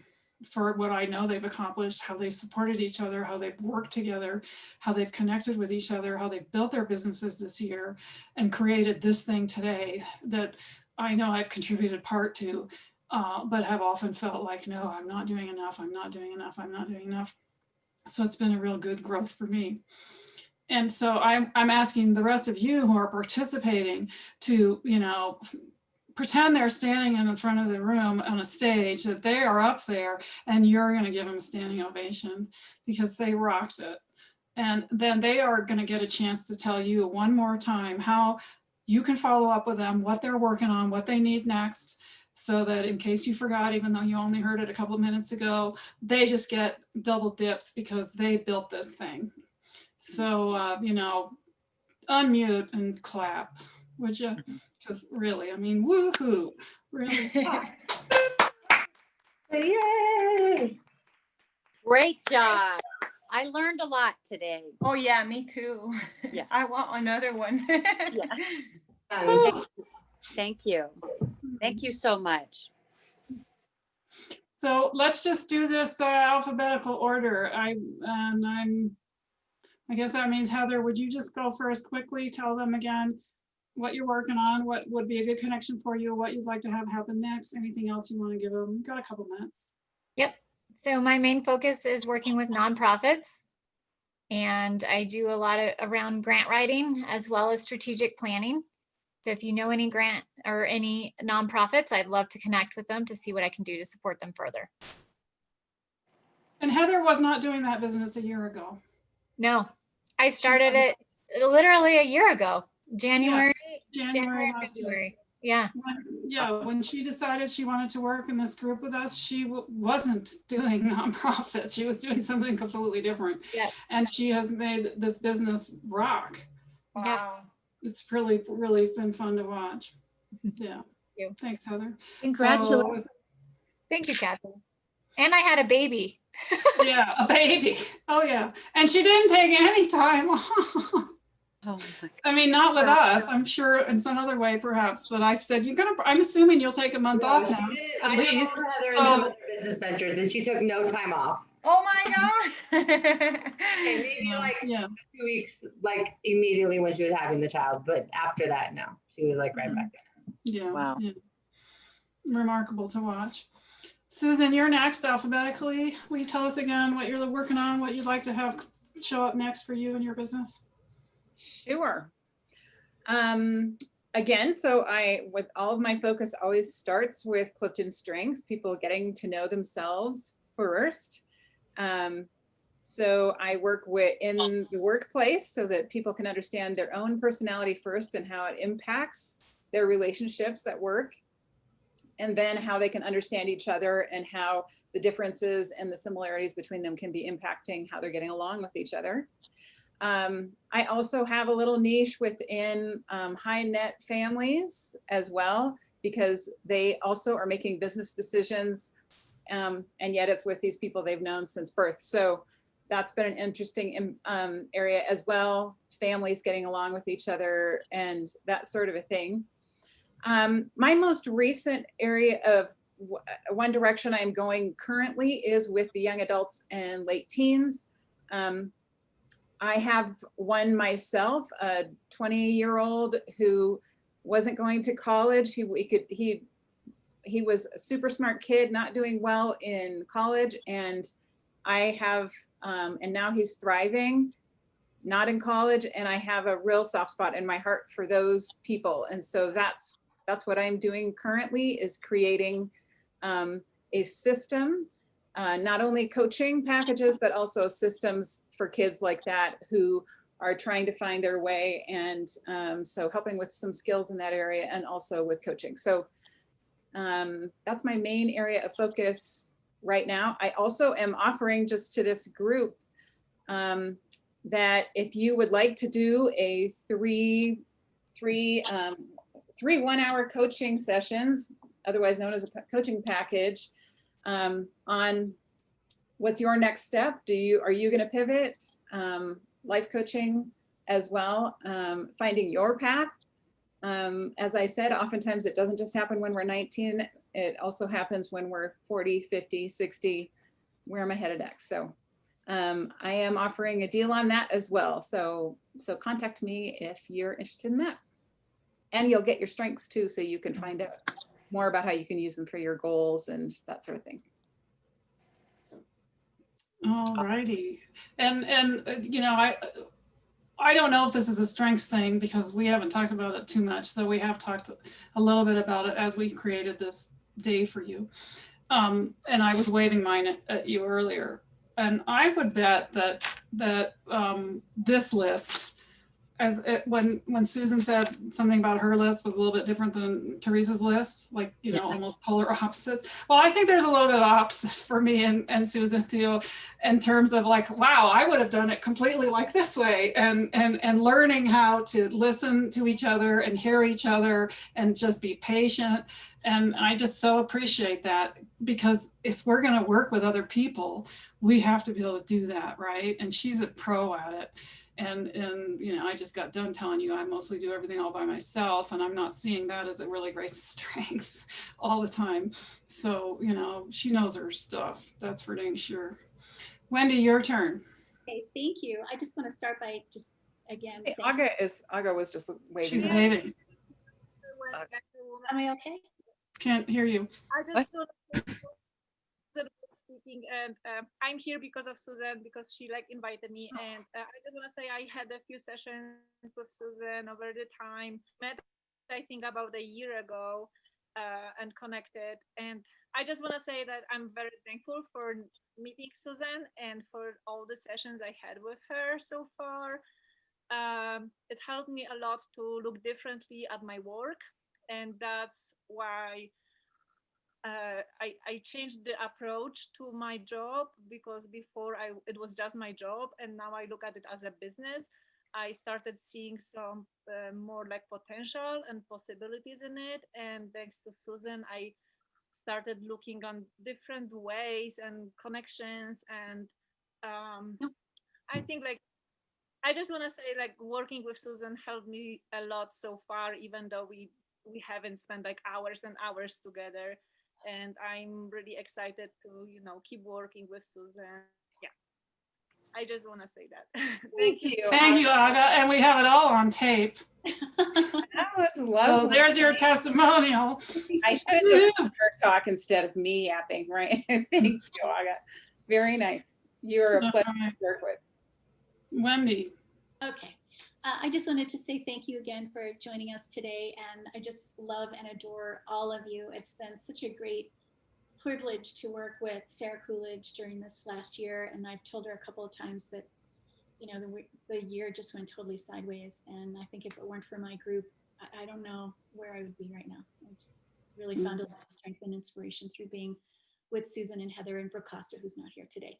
I love working with women and helping them come up with really simple self-care strategies that can help move the needle from not feeling so great to feeling awesome in their body. When your body's feeling great, your body's going to work better for you and your life is going to be better.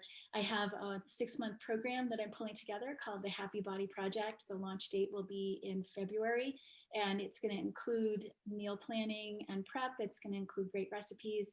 And for those of us that method, MELT, MELT method, you'll get MELT method classes, you'll have one-on-one consultations. I'm super excited to send you some more information about that, but you'll also be able to just chat with me for a 30-minute free session. You can find a link to that on the bottom of your self-care circle, so it's really easy to find. Just go ahead and copy it and put it into your browser and schedule some time with me. Let's talk. So thanks again for being here. Great. It's been wonderful. I really, really appreciate it. And I know that Susan was going to take us home. Take us home. Take us home. Yeah, we would like to close today by, we're going to go around to each person, and when it's your turn, number one, we would like to hear from you. What is it that you're going to be celebrating at the end of this year? What has come to your mind, whether it was a goal that you set, whether it is where you plan to be at the end of this year. This is a day of looking forward. So we would like to hear that. And also, we're gonna do a little, when I have a live workshop back in the olden days, remember that when we would be in the same room, breathing the same air?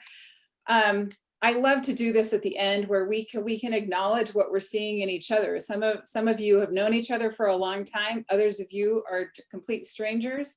And so we want everyone to express what you have seen in these other strong, beautiful women who have their own lives and their own businesses going. And so this is what we would like you to do, is get out a sticky notepad or little note paper that you can make into small pieces.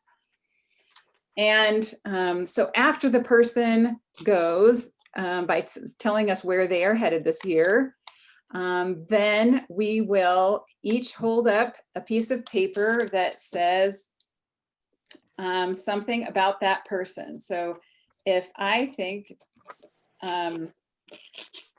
that Wendy is inspiring, then when it's Wendy's turn, I'm going to hold up my word inspiring with my pen that doesn't work. And we're going to take a screenshot. So if it's your turn, then make sure your face is up there so we can see who you are. And we're going to take a screenshot with everyone's word written on it. So no pressure. Don't worry about this. Some of the people you were in a lot of breakouts with, some people you haven't heard much from, but I know that you can come up with something that's going to describe what you see in the essence of that person. And I just want to add, I've put the list as of a half hour ago of who was in the room in the chat. This is the list we'll follow. So would you please quickly look at it and tell me, it's too hard for me at this moment, if somebody's not on it.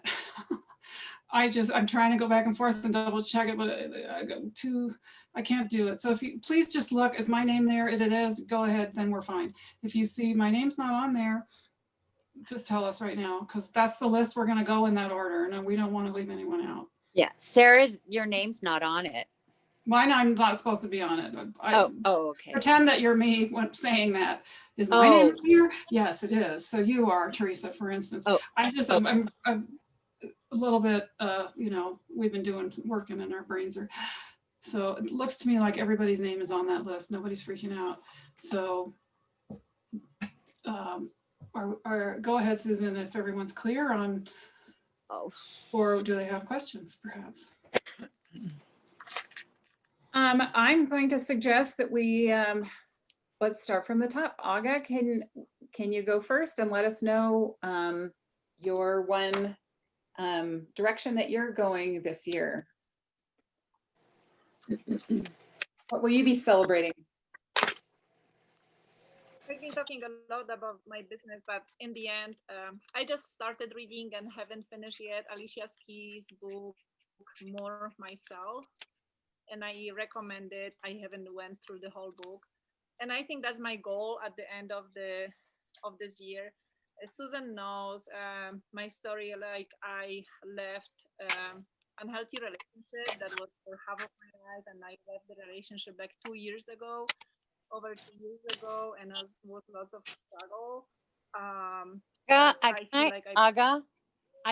It's so hard to hear you. There's all sorts of like, I don't know. I can't hear a word you're saying. I will try. You're cutting in and out. To the microphone. There we go. Yeah. Oh. Yeah. Okay. Anyway, my goal is to be more myself, meaning like focus on myself, but as a mother, as a partner, focus on myself to be better mother, to be better partner, and to I don't know how to say. Like, I was in a relationship that I didn't know who I am and what I'm doing, where I'm going. There was like lots of control in that relationship. After like 1 year of a struggle, after I left, I feel like I freed myself finally. And now I feel like all these possibilities and different ways that I wanna, follow and go, and like no one is controlling me anymore. I feel like more myself exploring and see where it's gonna take me. I don't have a plan except for my business, but for life, I don't have a plan, but I feel like I'm on the right way, you know, like knowing more and more what's good for me and setting boundaries and yeah. Woohoo! Woohoo! So, I love it. Okay, thank you, Aga. If everyone can write your word that describes Aga and who's in charge of, I'll be in charge. Yeah, I was just gonna ask who's taking the screenshot because we don't want Aga to have to take a picture and cover up her face. Okay, I'm doing it. Ready. Everybody got a word? Get it up as close as you can to the camera. Put it up by the camera. Yeah, okay, so Susan, you're not. Jerusalem, you got a word? Here it comes. Okay, take a picture, Aga, smile, that's you. There, I did it. All righty. We have to be mindful of your time. We promised you'd be done in 10 minutes. So a couple sentences on where you're going to be next year, this time, the celebration, the goal, whatever it is that you are taking away, and let us honor you with some words. Kathy, all right. And next is Kathy. Unmute yourself. Unmute, baby. Mute. Mute, unmute. There you go. Okay, so this year I am going to find new ways to find new people. I will have found some networking solutions, some opportunities to build my business, and I will have also mastered the follow-up. It's a struggle for me, and that is going to no longer be a struggle at the end of this year. I'm also going to have budgeted and accomplished a bunch of stuff I want to here at the homestead. And I will have also lessened my toxic load. Love it. And my self-care will be, you know, raging. Raging. All right, everybody hold up their word for Kathy so Susan can take a picture.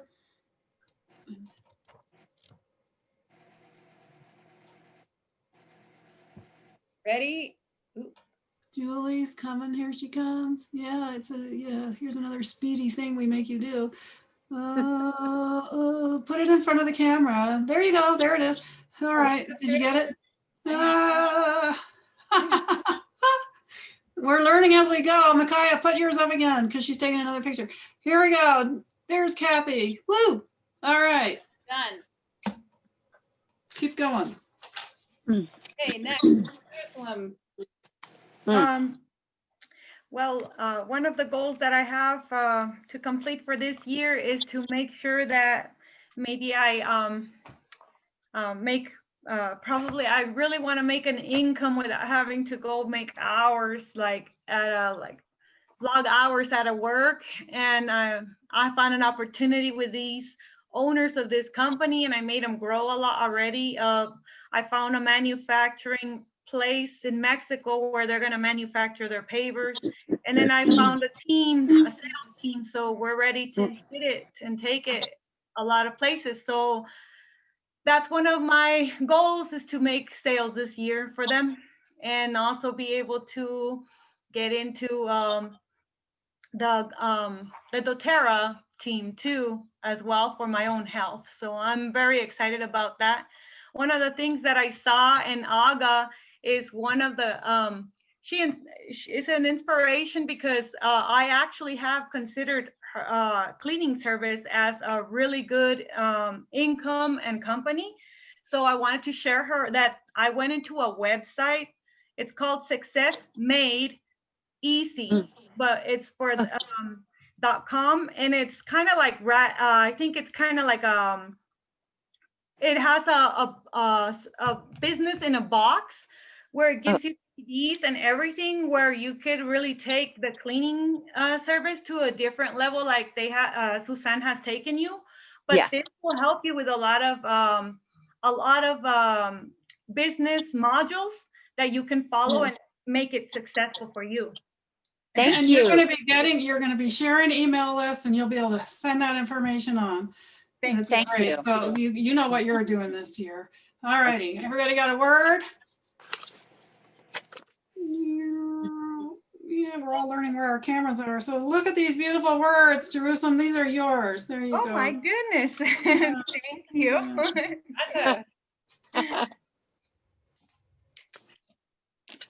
Fabulous. Next, Julie.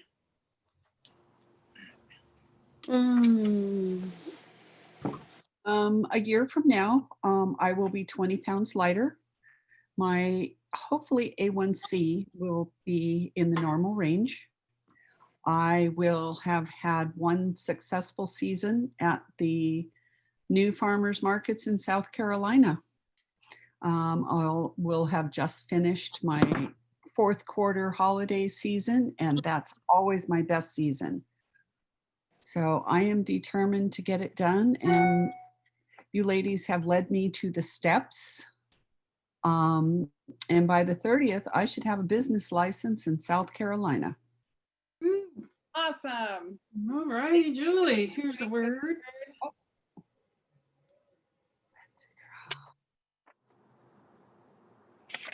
All right, big old smile, because here comes your picture. Okay, I think we got it. And next is Kimberly. Beautiful spirit. Okay. So for me, I'm getting my van ready to go.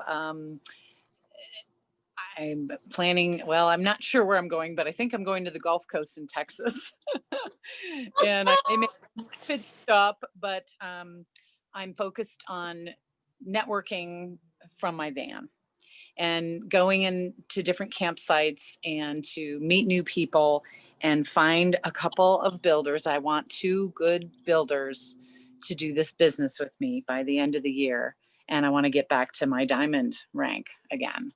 So that is my goal, make that happen. And in order to do it, I've got to really get clear about my message and ask. 'Cause I do everything so organically, sometimes I forget to ask. So I'm going to also ask Jerusalem. Anyway, so I'm excited, but it's also, it's also scary going off by yourself in a van with no one else and going to places, and that's what I'm doing. Awesome. Alrighty, great. Way to use your woo for your goals. Yeah, exactly. Okay. I love Julie's learning where her camera is. Yeah. Just watch your screen. There you go, darling. There we go. Teresa, you have a word? I do. It's coming. One second. Okay, well, are we gonna do another one? There we go. Okay, can you do another one, Susan? Yay, thank you so much. Oh. Oh, Julie. What? Try again. I haven't. Yeah, see, we're really learning as we grow. There we go. Yeah, all righty. Right. What did yours say, Sarah? Caring. Did it wave at the wrong time? Oh, I just couldn't see All it. right. You'll have to help me. Is it Micaiah? Yeah, that's right. Correctly? You are up next. Where are you headed this year? So by the end of this year, I will have replaced our full family income, our household income by the end of this year with my Blue Jay Synergies business. I will have put self-care at a focus point for me so that I can start making strides, because I was every single person on that list that Wendy put up, I hit them all. So self-care, that drove that signal home for me. Self-care will definitely be one, so that I can move my numbers higher up into the, eight categories and away from the 3s, right? So that is where I will be putting my self-care, and in turn, that is going to allow me to hit that financial mark, hit the mark I want in business, be present for them, which is why I'm home, so I can be present for them and keep them safe in this crazy world. So it's going to let me have more time with my husband, which was one of my other goals. So self-care is at the top. so that it can trickle down and really affect all of those other pieces, and how we manage everything. I love it. That's the best first step. All righty, we have a word. Here we go.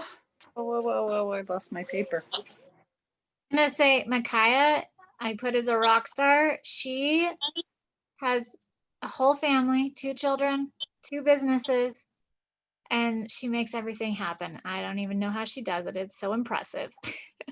Thank you, Heather. I don't know if I make it happen. You do. There we go. All right, she's taking the picture. Yay. Did you get it? Yep. Mine's not focusing. Thank you. All right, last but not least. Okay. Oh, Aga, sorry. honey. Thank Bye, you. Aga. We'll So do I more def- soon. so now I'm probably gonna cry, but so I definitely realized that I have to switch my goal to self-care. And so this year, I'm gonna be celebrating feeling peace. And I want to live and experience and totally grasp the feeling of peace. And I will achieve that goal by the end of this year through self-care. Wonderful. Thank you. Thank you for sharing, Teresa. Really. Thank you. Thank you. Self-care. There we go.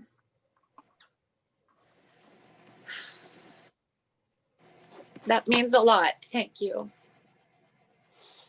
All righty, the picture's coming now if you want to look up and Just a smile. there we Thank go. you. Thank Oh, you. thank you for playing with us.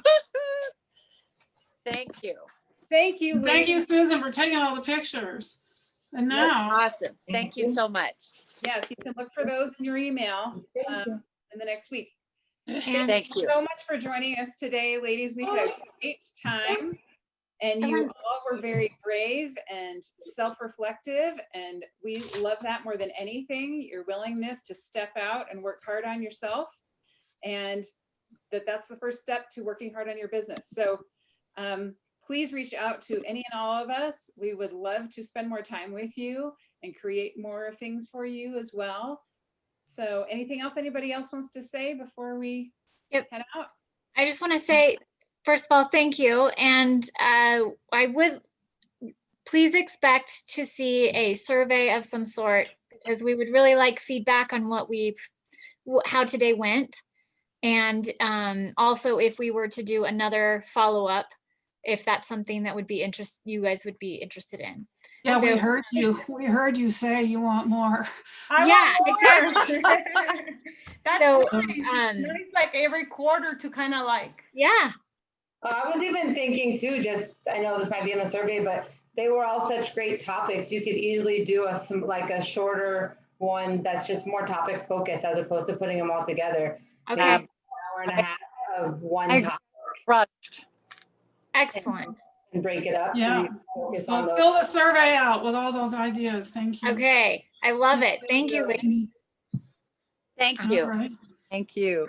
We would play amazing music now and throw confetti at you Yes. and all of that cool stuff. We dance for a while. It'll be fun to do this in person someday. Have a wonderful 2021. Go do it. Go implement it. Thank you. Thank you. Thank you. Bye. Thank you. Bye. Bye. Bye. I guess I hang up. Hang up. Oh, stop video.